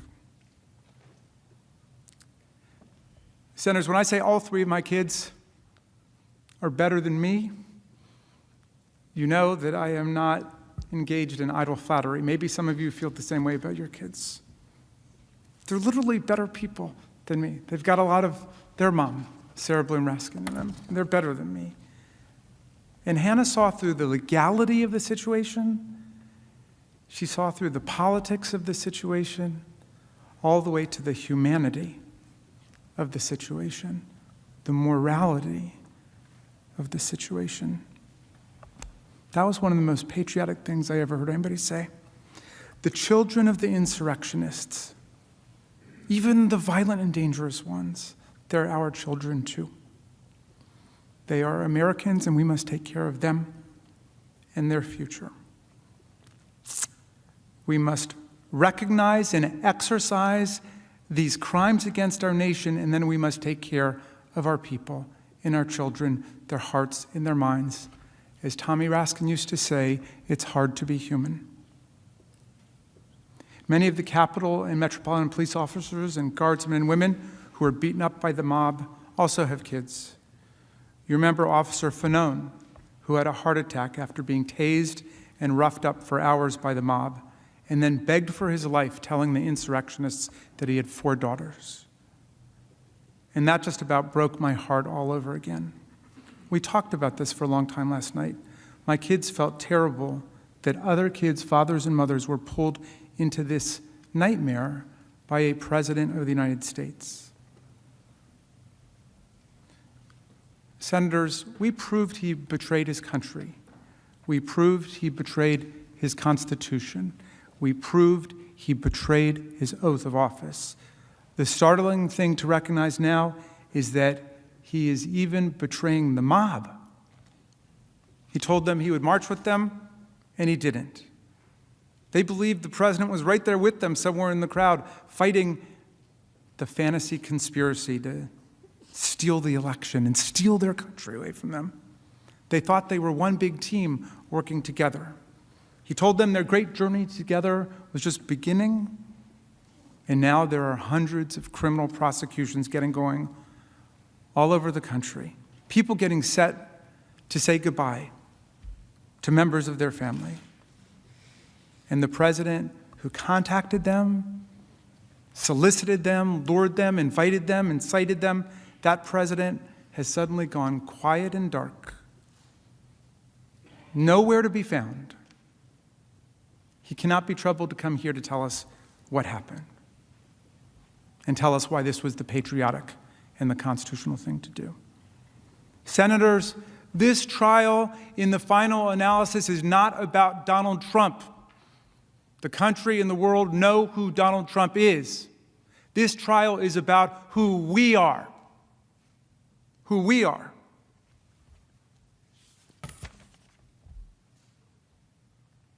My friend Dar Williams says that sometimes the truth is like a second chance.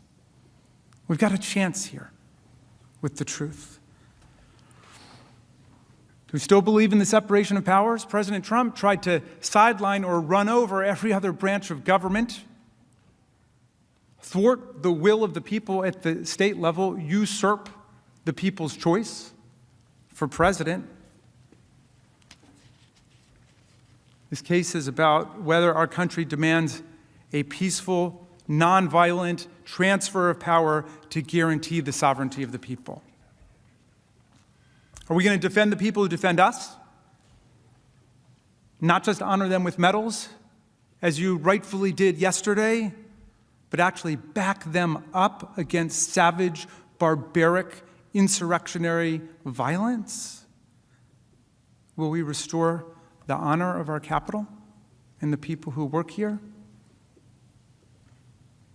Will we be a democratic nation that the world looks to for understanding democratic values and practices and constitutional government and the rights of women and men? Will the Senate condone the President of the United States inciting a violent attack on our chambers, our offices, our staff, and the officers who protect us? When you see the footage of Officer Hodges stuck in the doorway, literally being tortured by the mob, if government did that to you, that would be torture. And when you see that footage, and he's shouting in agony for his dear life, it's almost unwatchable. When the Vice President of the United States escapes a violent mob that's entered this Capitol building, seeking to hang him and calling out traitor, traitor, traitor, and when they shut down the counting of the Electoral College votes, is this the future you imagine for our kids? Is it totally appropriate, as we've been told? Or as Representative Cheney said, is it the greatest betrayal of the presidential oath of office in the history of our country? And if we can't handle this together as a people, all of us, forgetting the lines of party and ideology and geography and all of those things, if we can't handle this, how are we ever going to conquer the other crises of our day? Is this America? Is this what we want to bequeath to our children and our grandchildren? I was never a great Sunday school student. Actually, I was pretty truant most of the time. But one line always stuck with me from the book of Exodus as both beautiful and haunting, even as a kid, after I asked what the words meant. Thou shalt not follow a multitude to do evil. Thou shalt not follow a multitude to do evil. The officer who got called the N-word 15 times and spent hours with his colleagues battling insurrectionists who had metal poles and baseball bats and hockey sticks, bear spray, and Confederate battle flags, posed the right question to the Senate and to all of us. Is this America? Dear senators, that's going to be up to you now. And whatever committees and subcommittees you're on, whatever you came to Washington to do, to work on, from defense to agriculture to energy to aerospace to healthcare, this is almost certainly how you will be remembered by history. That might not be fair. It really might not be fair, but none of us can escape the demands of history and destiny right now. Our reputations and our legacy will be inextricably intertwined with what we do here and with how you exercise your oath to do impartial justice. Impartial justice. I know and I trust you will do impartial justice, driven by your meticulous attention to the overwhelming facts of the case and your love for our Constitution, which I know dwells in your heart.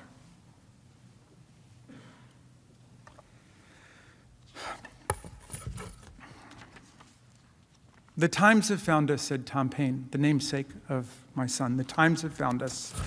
Is this America? What kind of America will we be? It's now literally in your hands.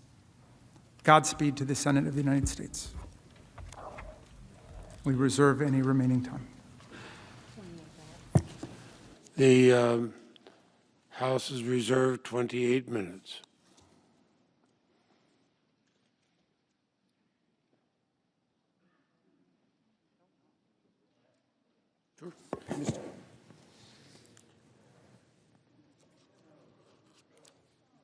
Proceed.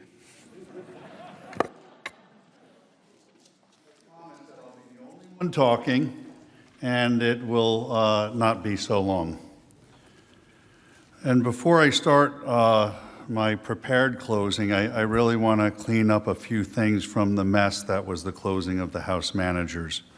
I do not want to ruin my closing because I think the ending's pretty good.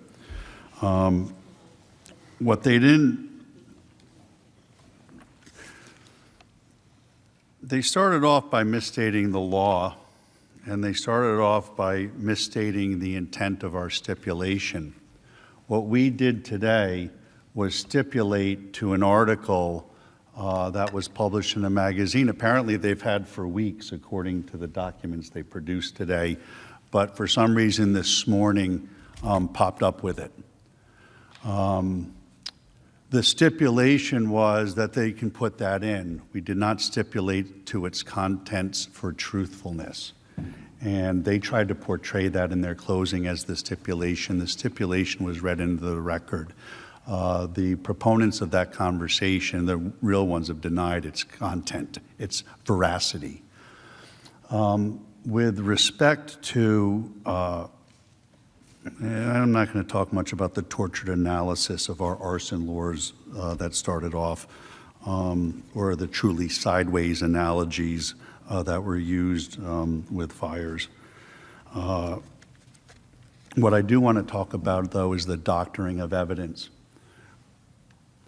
First of all, they sent us their evidence on Tuesday the 9th at 2:32 p.m. by email. I was in this room trying the case already when they sent their evidence. Due process. They used evidence that was flat wrong 2 or 3 nights ago with Senator Lee and had to withdraw it. They tried to use it again today. They tried to use evidence that they had never presented in the case in their closing argument. That is a very desperate attempt by a prosecuting team, 9 of them, by a prosecuting team that knew that their case has collapsed. Their closing did not mention one piece of law. They didn't talk about the Constitution once. They didn't talk about the First Amendment and its application.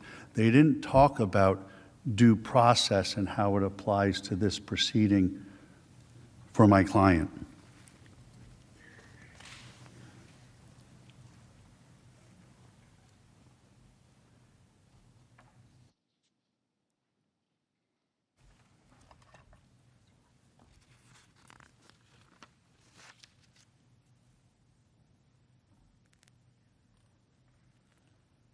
Basic rule of any court is that when you close a case out, you close on the facts that were admitted in the trial. It's a basic, fundamental principle of due process and fairness.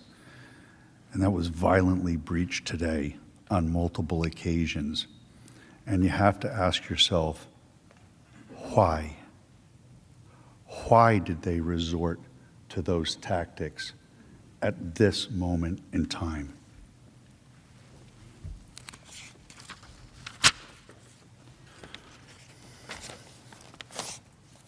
Senators, good afternoon, Mr. President. What took place here at the U.S. Capitol on January 6th was a grave tragedy. Over the course of this trial, you have heard no one on either side of this debate argue that the infiltration of the Capitol was anything less than a heinous act on the home of American democracy. All of us, starting with my client, are deeply disturbed by the graphic videos of the Capitol attack that have been shown in recent days. The entire team condemned and have repeatedly condemned the violence and law-breaking that occurred on January 6th in the strongest possible terms. We've advocated that everybody be found, punished to the maximum extent of the law. Yet the question before us is not whether there was a violent insurrection of the Capitol. On that point, everyone agrees.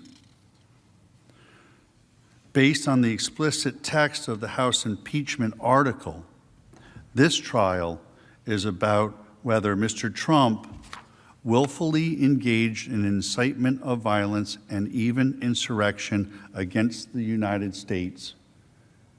And that question they have posed in their article of impeachment has to be set up against the law of this country. No matter how much truly horrifying footage we see of the conduct of the rioters and how much emotion has been injected into this trial, that does not change the fact that Mr. Trump is innocent of the charges against him. Despite all of the video played, at no point in their presentation did you hear the House managers play a single example of Mr. Trump urging anyone to engage in violence of any kind. At no point did you hear anything that could ever possibly be construed as Mr. Trump encouraging or sanctioning an insurrection. Senators, you did not hear those tapes because they do not exist, because the act of incitement never happened. He engaged in no language of incitement whatsoever on January 6th or any other day following the election. No unbiased person honestly reviewing the transcript of Mr. Trump's speech on the ellipse could possibly believe that he was suggesting violence. He explicitly told the crowd that he expected the protest outside the Capitol to be peaceful and patriotic. They claim that's not enough.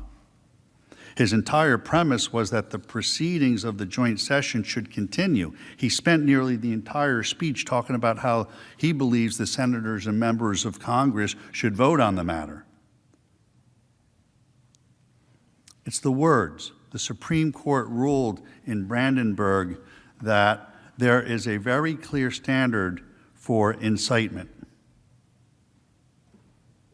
In short, you have to look at the words themselves. The words have to either explicitly or implicitly call for lawlessness or violence.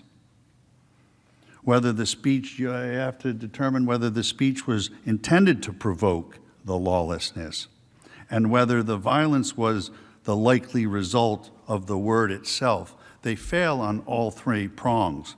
The false and defamatory claim that Mr. Trump gave a speech encouraging his supporters to go attack the Capitol has been repeated so often, uncritically, without any examination of the underlying facts that the Americans listening at home were probably surprised to learn it's not true. Furthermore, some of the people in this room followed Mr. Trump's statements and tweets in the weeks leading up to January 6th very closely. We know that he was not trying to foment an insurrection during the time because no one, from the Speaker of the House to the Mayor of Washington, D.C., behaved in a fashion consistent with the belief that violence was being advocated for.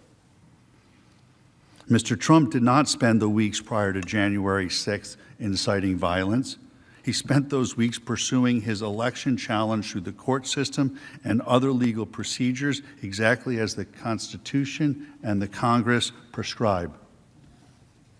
To believe, based on the evidence you have seen, that Mr. Trump actually wanted and indeed willfully incited an armed insurrection to overthrow the U.S. government would be absurd.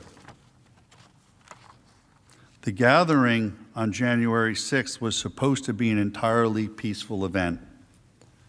Thousands and thousands of people, including Mr. Trump, showed up that day with that intention. A small percentage, a small fraction of those people then engaged in truly horrible behavior, but as we now know, that those actors were pre-planned and premeditated and acted even before the speech was completed, to which is the basis of the article of impeachment. It was pre-planned and premeditated by fringe left and right groups. They hijacked the event for their own purposes. The House manager's false narrative is a brazenly dishonest attempt to smear, to cancel constitutional cancel culture, their number one political opponent, taking neutral statements, commonplace political rhetoric, removing words and facts from context, and ascribing to them the most sinister and malevolent intentions possible. Their story was based not on evidence, but on the sheer personal and political animus. The flimsy theory of incitement you heard from the House managers could be used to impeach, indict, or expel countless other political leaders. Many leading figures in other parties have engaged in far more incendiary and dangerous rhetoric. And we played some of it. I'm not going to replay it. I'm not going to replay you the words. You all saw the evidence. I'm not going to replay you mob scenes. I don't want to give those people another platform, any more view from the American people as to what they did. They should be canceled.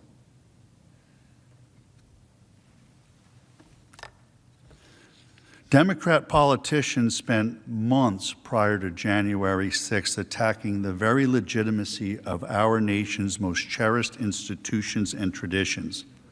They didn't just question the integrity of one election, they challenged the integrity of our entire nation.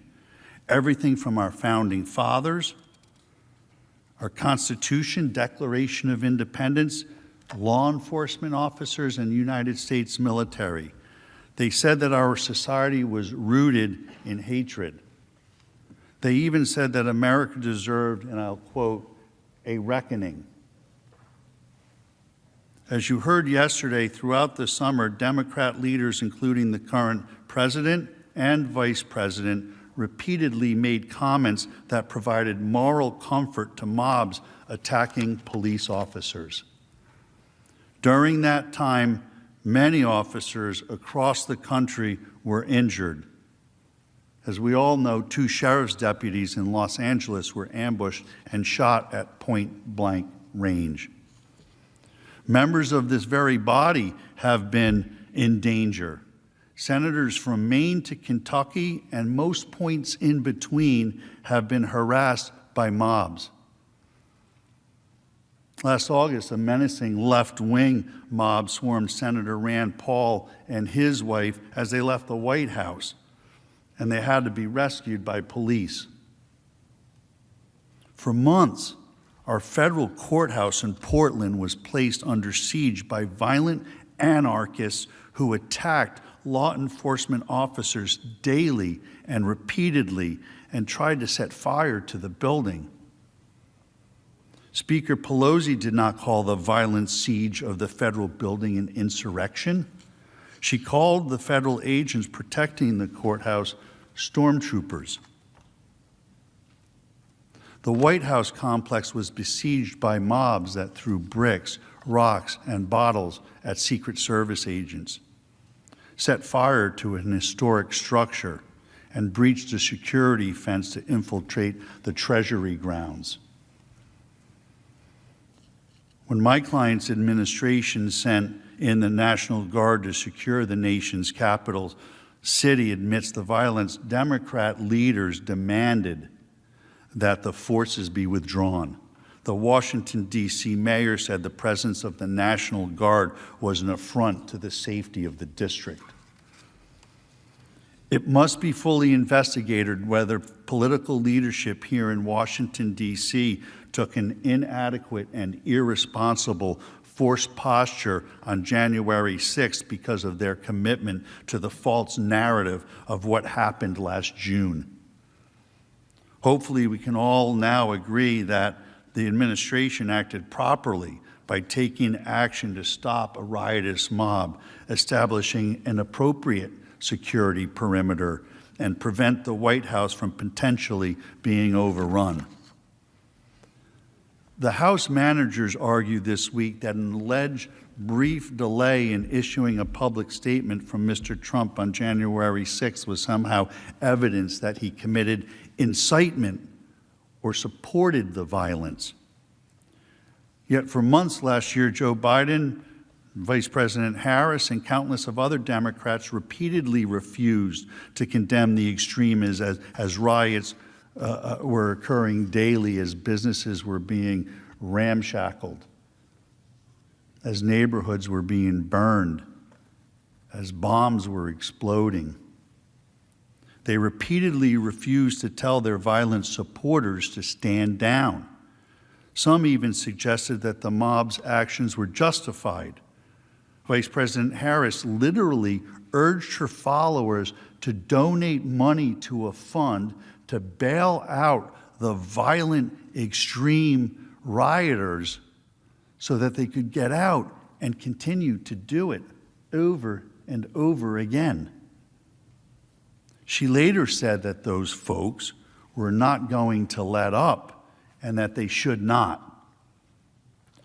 All of this was far closer to the actual definition of incitement than anything President Trump has ever said or done, never mind what he said on the 6th.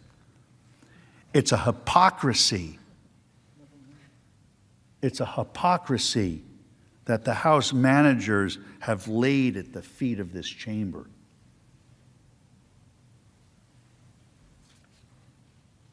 The House managers suggested in this recent history is irrelevant to the current proceedings.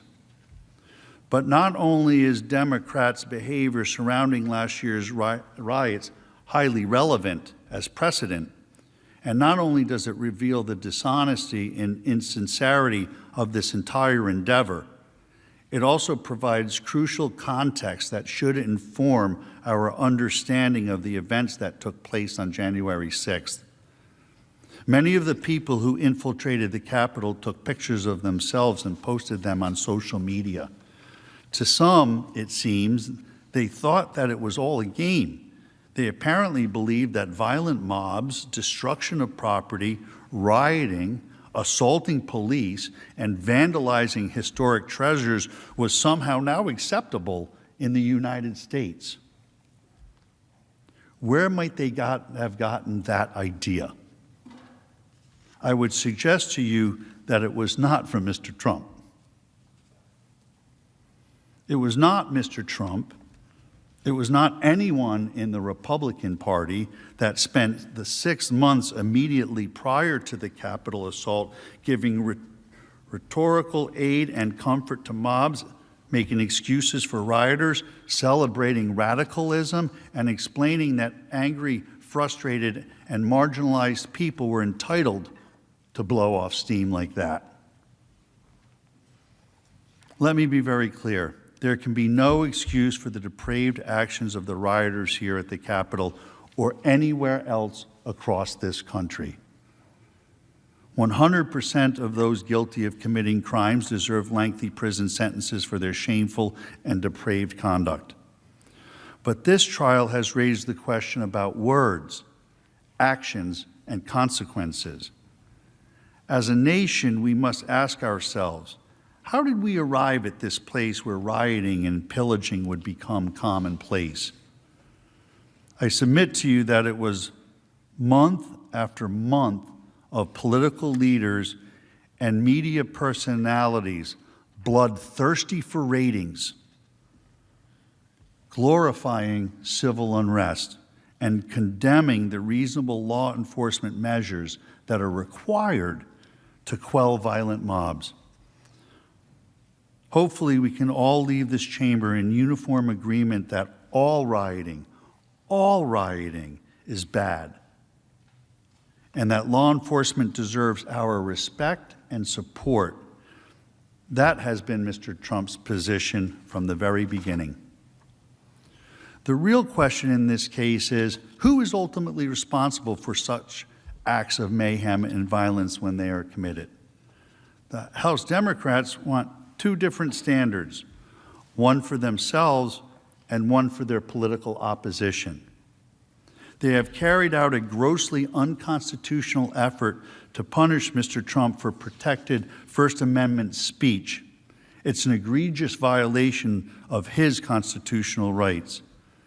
Since he uttered not a single word encouraging violence, this action can only be seen as an effort to censor disfavored political speech and discriminate against a disapproved viewpoint. It is an unprecedented action with the potential to do grave and lasting damage to both the presidency and the separation of powers and the future of democratic self-government. Yesterday, we played you a video of countless Democrat members of the Senate urging their supporters to fight. We showed you those videos not because we think you should be forcibly removed from office for saying those things, but because we know you should not be forcibly removed from office for saying those things. But recognize the hypocrisy.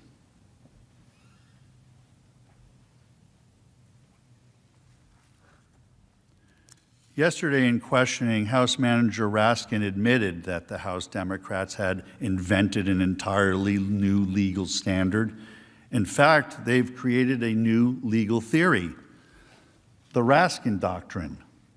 The Raskin Doctrine is based on nothing more than determining protected speech based on the party label next to your name.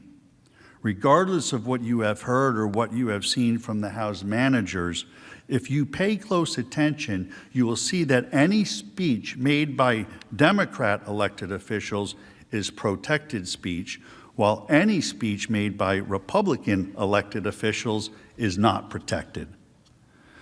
The creation of the Raskin Doctrine actually reveals the weakness of the House manager's case. Elected officials, and we reviewed this in depth yesterday, under Supreme Court precedent, Wood and Bond, and by the way, Bond didn't burn his draft card. He actually still had it. It was part of his defense.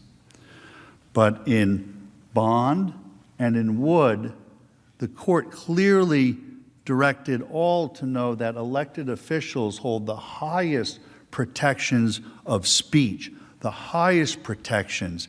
And I remind you why.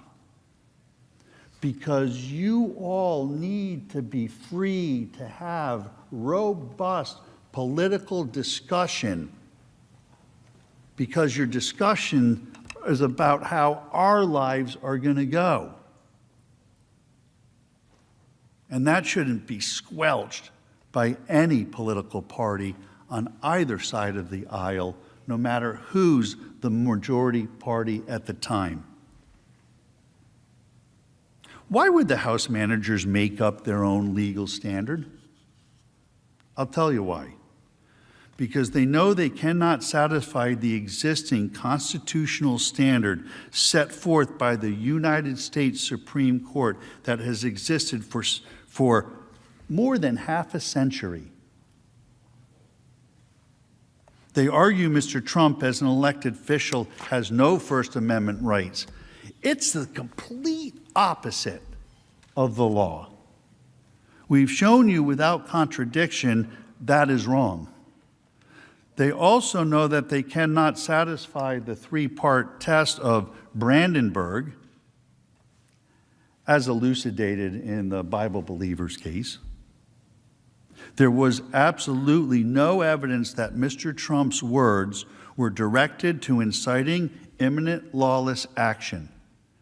There was no evidence that Mr. Trump intended his words to incite violence, and the violence was pre-planned and premeditated by a group of lawless actors who must be prosecuted to the fullest extent of the law, but it proves that his words weren't what set this into motion. What was the incitement? With no ability and no evidence to satisfy the existing constitutional standards, what are the House managers to do? They had to make up their own law.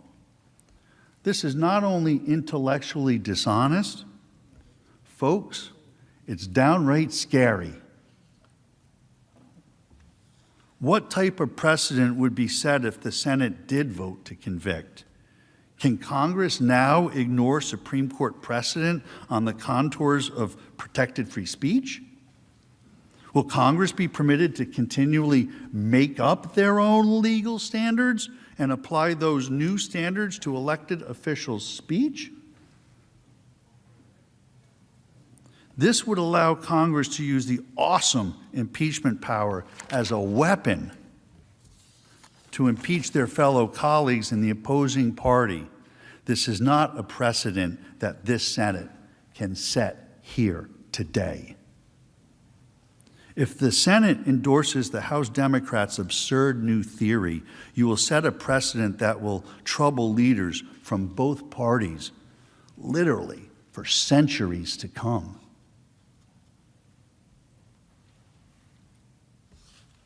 But that will not be the only disgraceful precedent to come from this case.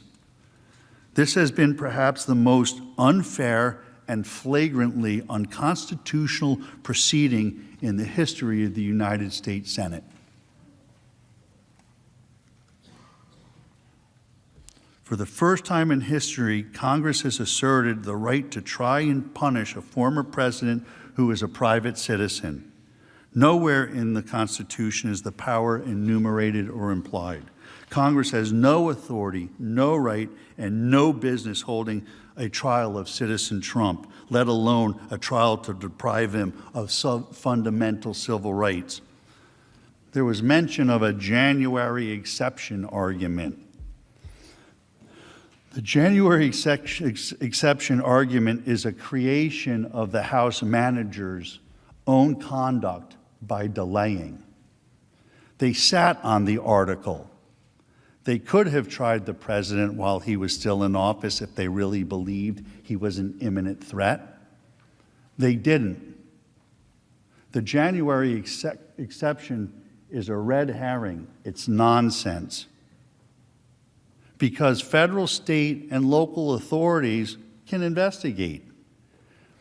Their January exception always expires on January 20th.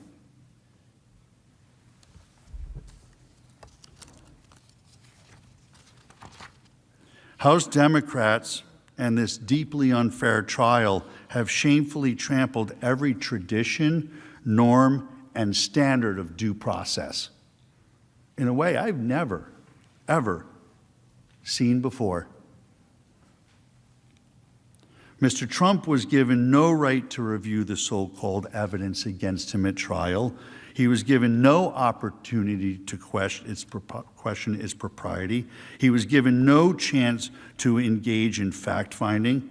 Much of what was introduced by the House was unverified, second or third-hand reporting cribbed from a biased news media, including stories based on anonymous sources whose identities aren't even known to them. Never mind my client.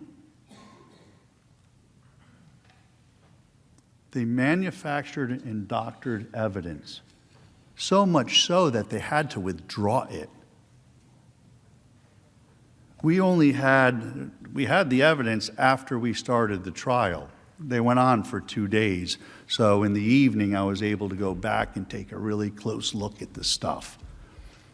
Myself and Mr. Castor and Ms. Bateman and Mr. Brennan, we all worked hard and looked at the evidence, 4 volumes of books in little tiny print. And we literally had, 12, 14 hours to really look at the evidence before we had to go on. And just in that short time of looking at the evidence, we saw them fabricating Twitter accounts. We saw the masked man sitting at his desk with the New York Times there. And when we looked closely, we found that the date was wrong, the check had been added. They fabricated evidence. They made it up. They never addressed that in their closing, as though it were acceptable, as though it were all right, as though that's the way it should be done here in the Senate of the United States of America. Fraud, flat out, fraud. Where I come from, in the courts that I practice in, there are very harsh repercussions for what they pulled in this trial.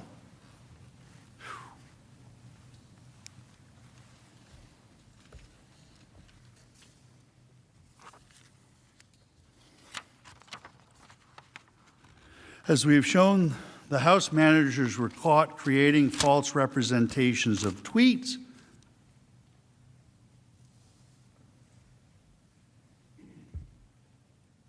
manipulating videos, and introducing into the record completely discredited lies such as the Fine People hoax as factual evidence. Most of what the House managers have said and shown you would be inadmissible in any respectable court of law. They were not trying a case. They were telling a political tale, a fable, and a patently false one at that. House Democrats have denied due process and rushed the impeachment because they know that a fair trial would reveal Mr. Trump's innocence of the charges against him. The more actual evidence that comes out, the clearer it is that this was a pre-planned and premeditated attack, which his language in no way incited. Because their case is so weak, the House managers have taken a kitchen sink approach to the supposedly single article of impeachment. They allege that Mr. Trump incited the January 6th violence. They allege that he abused power by attempting to pressure Georgia Secretary of State Raffensperger to undermine the results of the 2020 election. And they allege that he gravely and endangered the democratic system by interfering with the peaceful transition of power. There's at least 3 things there. Under the Senate rules, each of these allegations must have been alleged in a separate article of impeachment. I need not remind this chamber that Rule 23 of the rules of procedure and practice in the Senate when sitting on impeachment trials provides, in pertinent part, that an article of impeachment shall not be divisible thereon. Why is that?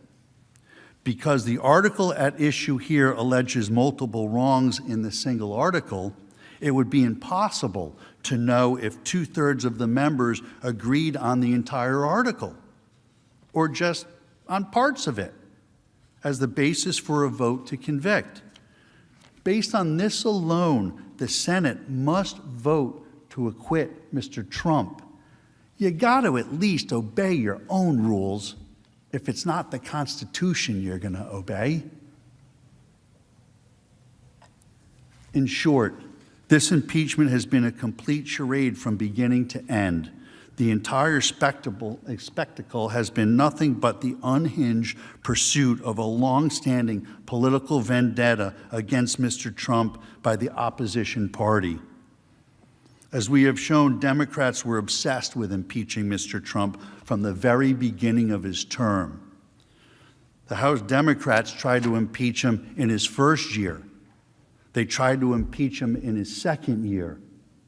They did impeach him in his third year, and they impeached him again in his fourth year. And now they have conducted a phony impeachment show trial when he is a private citizen out of office. This hastily orchestrated and unconstitutional circus is the House Democrats' final desperate attempt to accomplish their obsessive desire of the last 5 years. Since the moment he stepped into the political arena, since my client stepped in, they have been possessed by an overwhelming zeal to vanquish an independent-minded outsider from the midst and to shame, demean, silence, and demonize his supporters in the desperate hope that they will never, ever pose an electoral challenge. We heard one of the congressmen on the screen. If you don't impeach him, he might be elected again. That's the fear. That's what's driving this impeachment. When you deliberate over your decision, there are 4 distinct grounds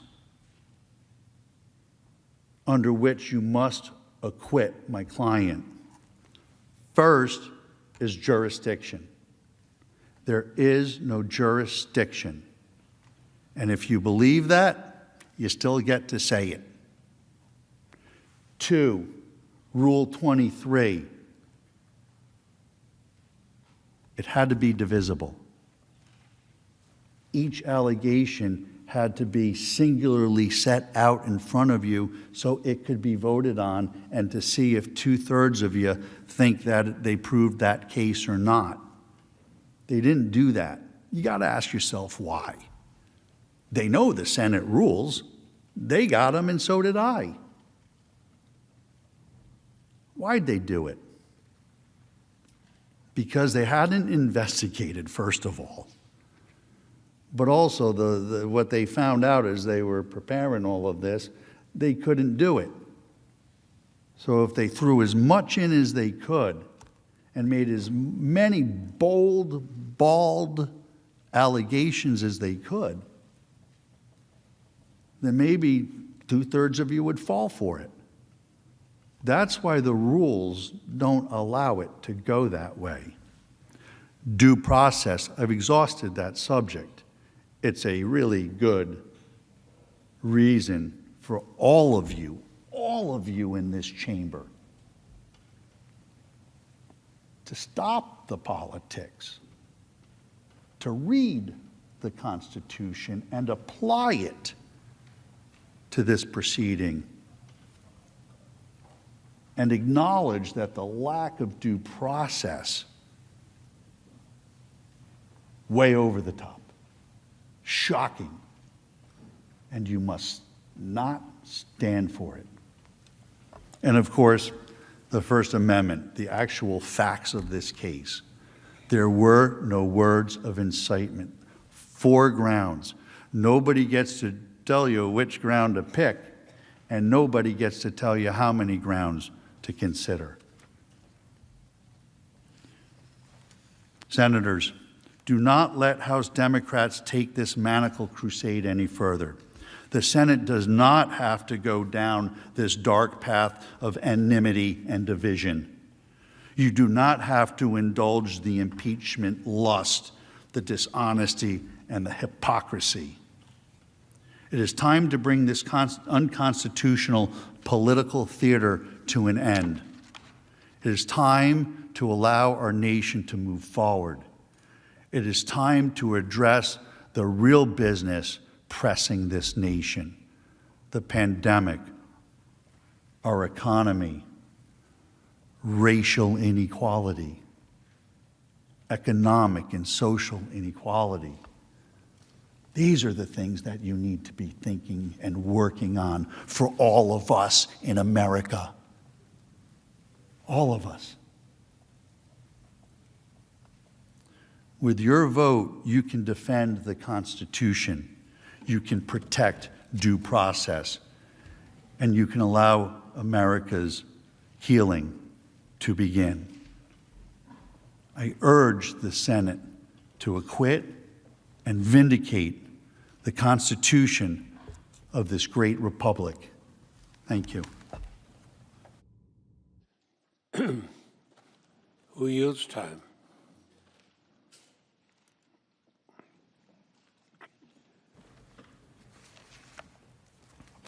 Mr. President, Senators, I understand, I'm told we have around 27 minutes, but I will return all of that, but perhaps 5 back to you. There's just a few things that I need to address. And so in an extraordinary and perhaps unprecedented act of self-restraint on my part, I will resist the opportunity to rebut every single false and illogical thing that you just heard. And I am going to be able to return to you, perhaps 22 or 23 minutes.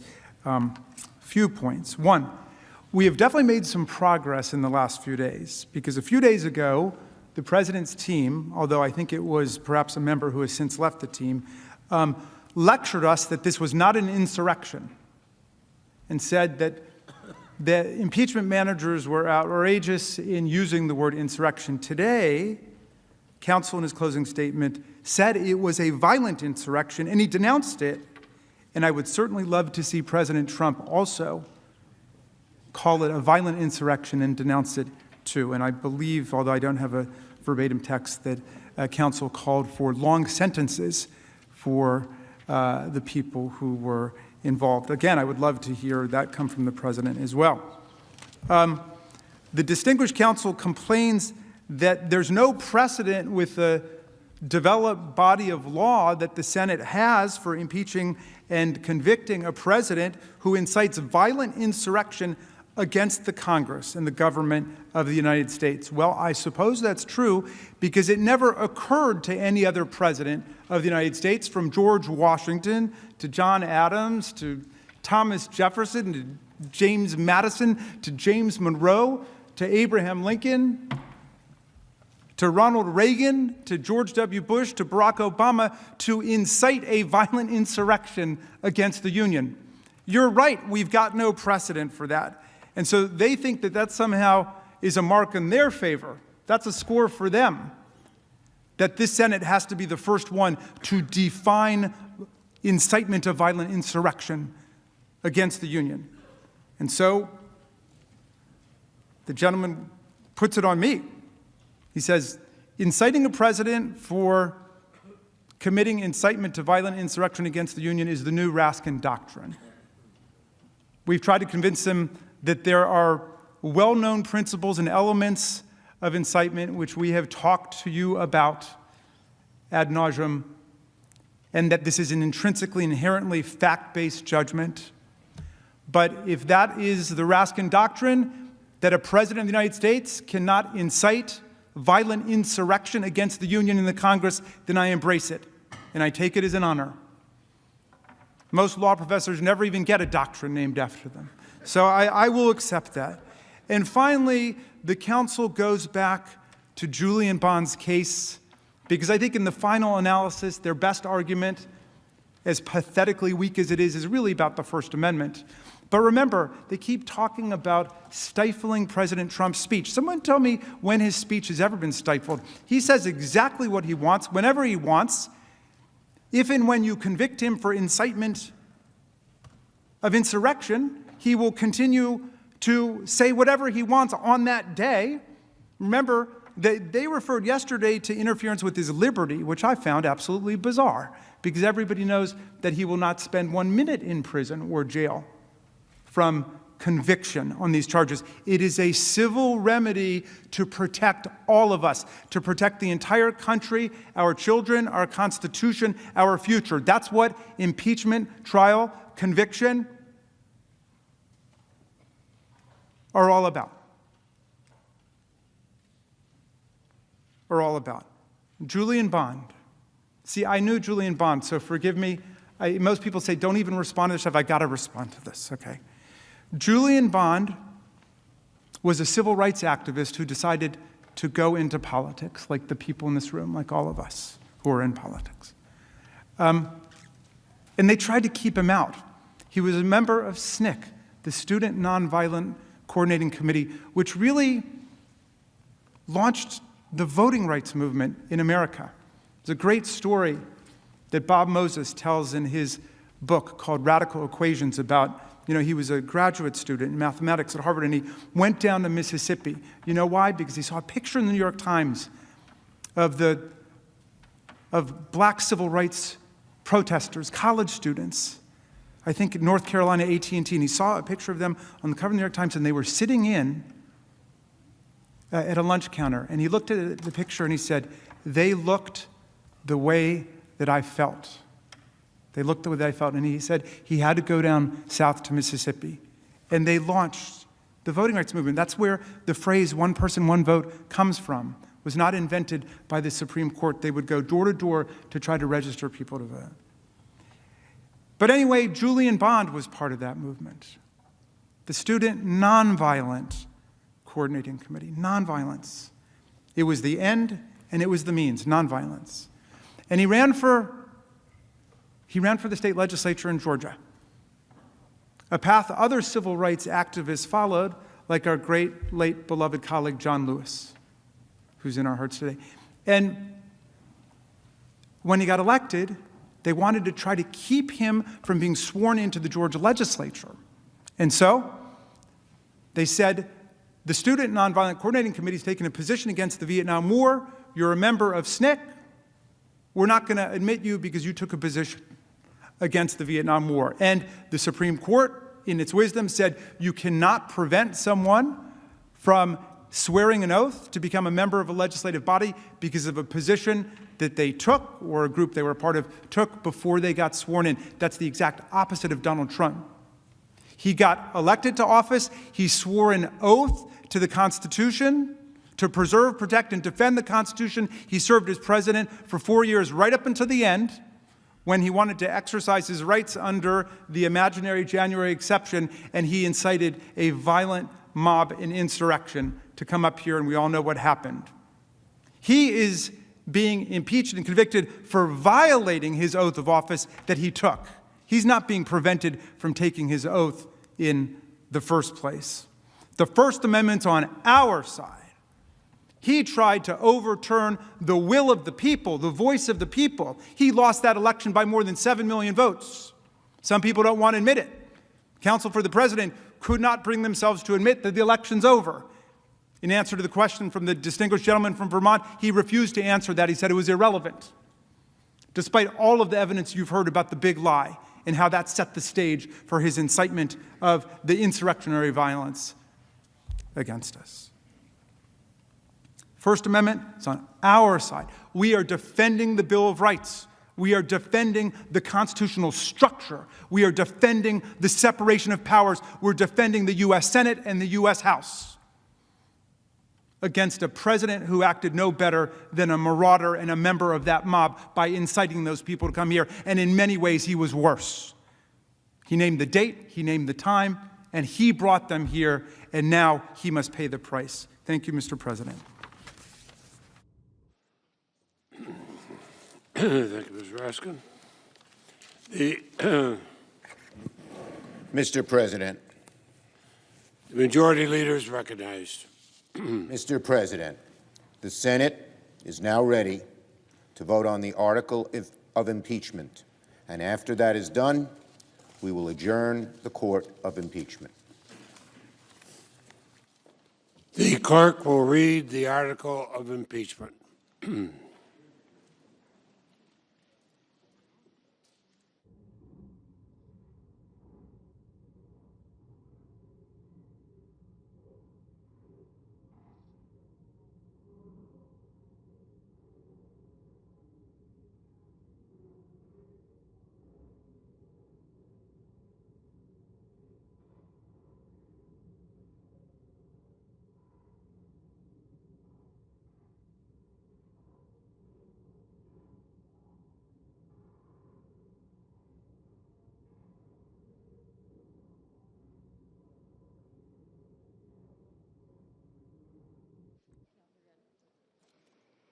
Article 1, incitement of an insurrection. Senate will be in order. The Constitution provides that the House of Representatives shall have the sole power of impeachment, and that the President shall be removed from office on impeachment for and conviction of treason, bribery, or other high crimes and misdemeanors. Further, Section 3 of the 14th Amendment to the Constitution prohibits any person who has engaged in insurrection or rebellion against the United States from holding any office under the United States. In his conduct while President of the United States and in violation of his constitutional oath, faithfully to execute the office of the President of the United States and, to the best of his ability, preserve, protect, and defend the Constitution of the United States, and in violation of his constitutional duty to take care that the laws be faithfully executed, Donald John Trump engaged in high crimes and misdemeanors by inciting violence against the government of the United States in that, on January 6, 2021, pursuant to the 12th Amendment to the Constitution of the United States, the Vice President of the United States, the House of Representatives, and the Senate met at the United States Capitol for a joint session of Congress to count the votes of the Electoral College. In the months preceding the joint session, President Trump repeatedly issued false statements asserting that the presidential election results were the product of widespread fraud and should not be accepted by the American people or certified by state or federal officials. Shortly before the joint session commenced, President Trump addressed a crowd at the Ellipse in Washington, D.C. There he reiterated false claims that we won this election and we won it by a landslide. He also willfully made statements that in context encouraged and foreseeably resulted in lawless action at the Capitol, such as, if you don't fight like hell, you're not going to have a country anymore. Thus incited by President Trump, members of the crowd he had addressed in an attempt to, among other objectives, interfere with the joint session's solemn constitutional duty to certify the results of the 2020 presidential election, unlawfully breached and vandalized the Capitol, injured and killed law enforcement personnel, menaced members of Congress, the Vice President, and congressional personnel, and engaged in other violent, deadly, destructive, and seditious acts. President Trump's conduct on January 6, 2021 followed his prior efforts to subvert and obstruct the certification of the results of the 2020 presidential election. Those prior efforts included a phone call on January 2, 2021, during which President Trump urged the Secretary of State of Georgia, Brad Raffensperger, to find enough votes to overturn the Georgia presidential election results and threatened security Raffensperger if he failed to do so. In all this, President Trump gravely endangered the security of the United States and its institutions of government. He threatened the integrity of the democratic system, interfered with the peaceful transition of power, and imperiled a co-equal branch of government. He therefore betrayed his trust as president to the manifest injury of the people of the United States. Wherefore, Donald John Trump by such conduct has demonstrated that he will remain a threat to national security, democracy, and the Constitution if allowed to remain in office, and has acted in a manner grossly incompatible with self-government and the rule of law. Donald John Trump thus warrants impeachment and trial, removal from office, and disqualification to hold and enjoy any office of honor, trust, or profit under the United States, and demand that you, the said Donald John Trump, should be put to answer the accusations as set forth in this article, and that such proceedings, examinations, trials, and judgments might be thereupon had as are agreeable to law and justice. Each senator, when his or her name is called, will stand in his or her place, and they'll vote guilty or not guilty as required by Rule 23 of the Senate Rules of Impeachment. Article 1, Section 3, Clause 6 of the Constitution, regarding the vote required for conviction on impeachment, provides that, quote, no person shall be convicted without the concurrence of 2/3 of the members present, close quote. The question is on the article of impeachment. Senators, how say you? Is the respondent Donald John Trump guilty or not guilty? A roll call vote is required, and the clerk will call the roll. Ms. Baldwin. Guilty. Ms. Baldwin, guilty. Mr. Barrasso. Mr. Barrasso, not guilty. Mr. Bennett. Mr. Bennett, guilty. Mrs. Blackburn. Mrs. Blackburn, not guilty. Mr. Blumenthal. Mr. Blumenthal, guilty. Mr. Blunt. Mr. Blunt, not guilty. Mr. Booker. Mr. Booker, guilty. Mr. Bozeman. Mr. Bozeman, not guilty. Mr. Braun. Mr. Braun, not guilty. Mr. Brown. Mr. Brown, guilty. Mr. Burr. Mr. Burr, guilty. Ms. Cantwell. Ms. Cantwell, guilty. Mrs. Capito. Mrs. Capito, not guilty. Mr. Cardin. Mr. Cardin, guilty. Mr. Carper. Mr. Carper, guilty. Mr. Casey. Mr. Casey, guilty. Mr. Cassidy. Mr. Cassidy, guilty. Ms. Collins. Ms. Collins, guilty. Mr. Coons. Mr. Coons, guilty. Mr. Cornyn. Mr. Cornyn, not guilty. Ms. Cortez Masto. Ms. Cortez Masto, guilty. Mr. Cotton. Mr. Cotton, not guilty. Mr. Kramer. Mr. Kramer, not guilty. Mr. Crapo. Mr. Crapo, not guilty. Mr. Cruz.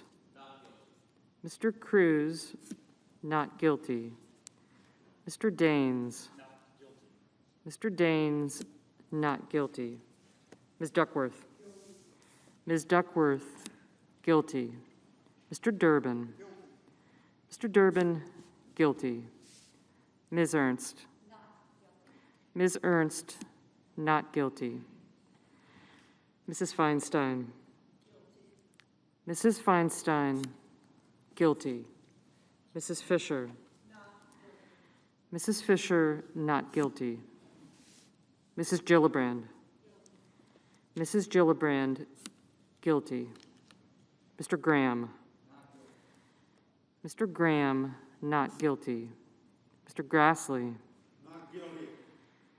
Mr. Grassley, not guilty. Mr. Haggerty. Not guilty. Mr. Haggerty, not guilty. Ms. Hassan. Ms. Hassan, guilty. Mr. Hawley. Mr. Hawley, not guilty. Mr. Heinrich. Mr. Heinrich, guilty. Mr. Hickenlooper. Mr. Hickenlooper, guilty. Ms. Hirono. Ms. Hirono, guilty. Mr. Hoven. Mr. Hoven, not guilty. Mrs. Hyde-Smith. Not guilty. Mrs. Hyde-Smith, not guilty. Mr. Inhofe. Mr. Inhofe, not guilty. Mr. Johnson. Mr. Johnson, not guilty. Mr. Kane. Mr. Kane, guilty. Mr. Kelly. Mr. Kelly, guilty. Mr. Kennedy. Not guilty. Mr. Kennedy, not guilty. Mr. King. Mr. King, guilty. Ms. Klobuchar. Ms. Klobuchar, guilty. Mr. Langford. Mr. Langford, not guilty. Mr. Leahy. Guilty. Mr. Leahy, guilty. Mr. Lee. Not guilty. Mr. Lee, not guilty. Mr. Lujan. Mr. Lujan, guilty. Ms. Lummis. Ms. Lummis, not guilty. Mr. Manchin. Mr. Manchin, guilty. Mr. Markey. Mr. Markey, guilty. Mr. Marshall. Mr. Marshall, not guilty. Mr. McConnell. Mr. McConnell, not guilty. Mr. Menendez. Mr. Menendez, guilty. Mr. Merkley. Mr. Merkley, guilty. Mr. Moran. Mr. Moran, not guilty. Ms. Murkowski. Ms. Murkowski, guilty. Mr. Murphy. Mr. Murphy, guilty.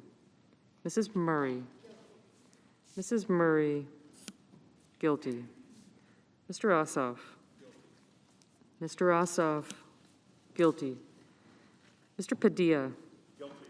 Mr. Padilla, guilty. Mr. Paul. Not guilty. Mr. Paul, not guilty. Mr. Peters. Mr. Peters, guilty. Mr. Portman. Mr. Portman, not guilty. Mr. Reed. Mr. Reed, guilty. Mr. Risch. Mr. Risch, not guilty. Mr. Romney.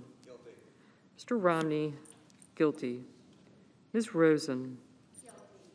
Ms. Rosen, guilty. Mr. Rounds. Mr. Rounds, not guilty.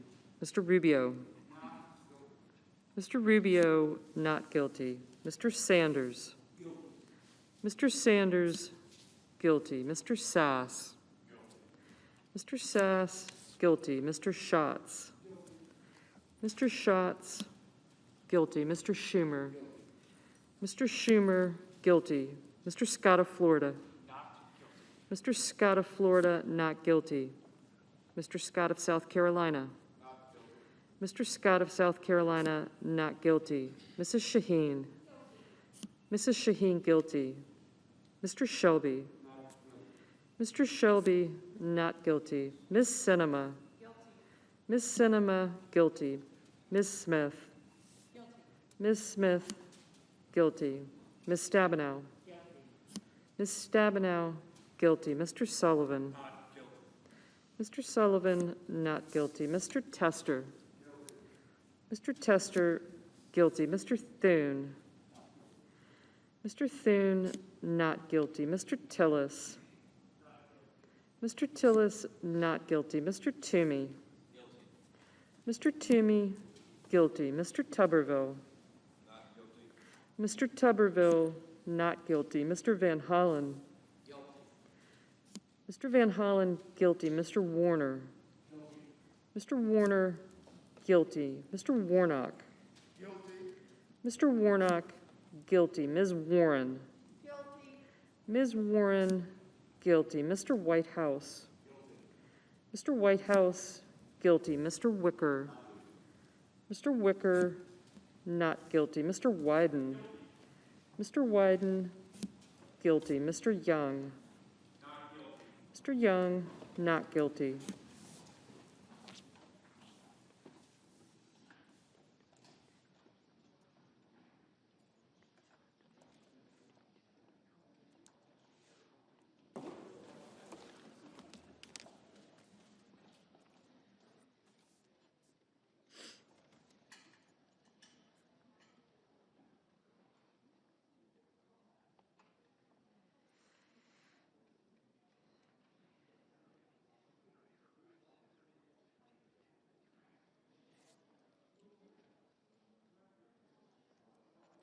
That's why we have these things. Unless you had a script.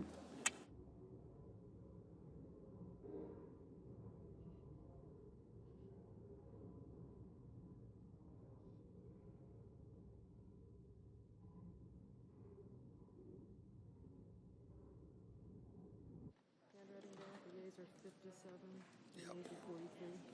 Yep.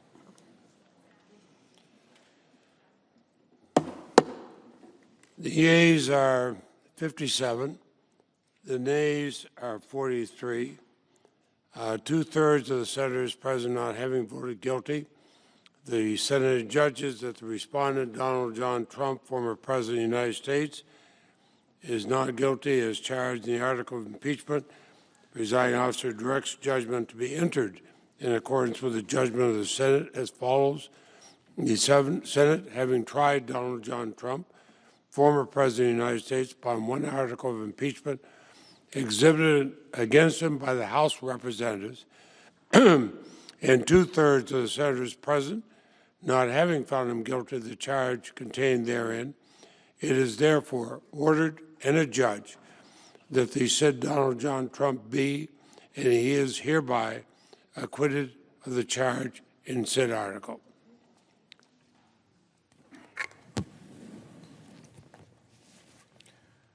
Mr. President. Majority Leader is recognized. Mr. President, I send an order to the desk. And the clerk will report. Ordered that the Secretary be directed to communicate to the Secretary of State as provided by Rule 23 of the Rules of Procedure and Practice in the Senate when sitting on impeachment trials, and also to the House of Representatives, the judgment of the Senate in the case of Donald John Trump, and transmit a certified copy of the judgment to each. Without objection, the order will be entered. Majority Leader. Mr. President, I move that the Senate, sitting as a court of impeachment on the article against Donald John Trump, adjourn sine die. And without objection, the motion is agreed to. The Senate, sitting as a court of impeachment, stands adjourned sine die. And could I have order, please? The presiding officer, the acting sergeant at arms will escort the House managers out of the Senate chamber. And in order.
Senator Tom Carper of Delaware,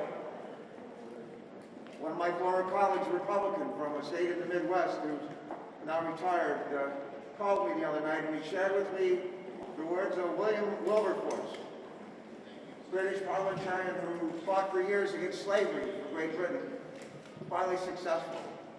He shared with me these words from William Wilberforce about 150 years ago.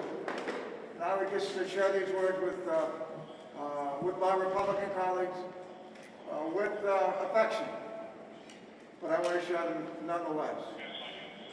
Wilberforce said, "You may choose to look the other way, but you can never again say you didn't know." You may choose to look the other way, but you can never again say you didn't know.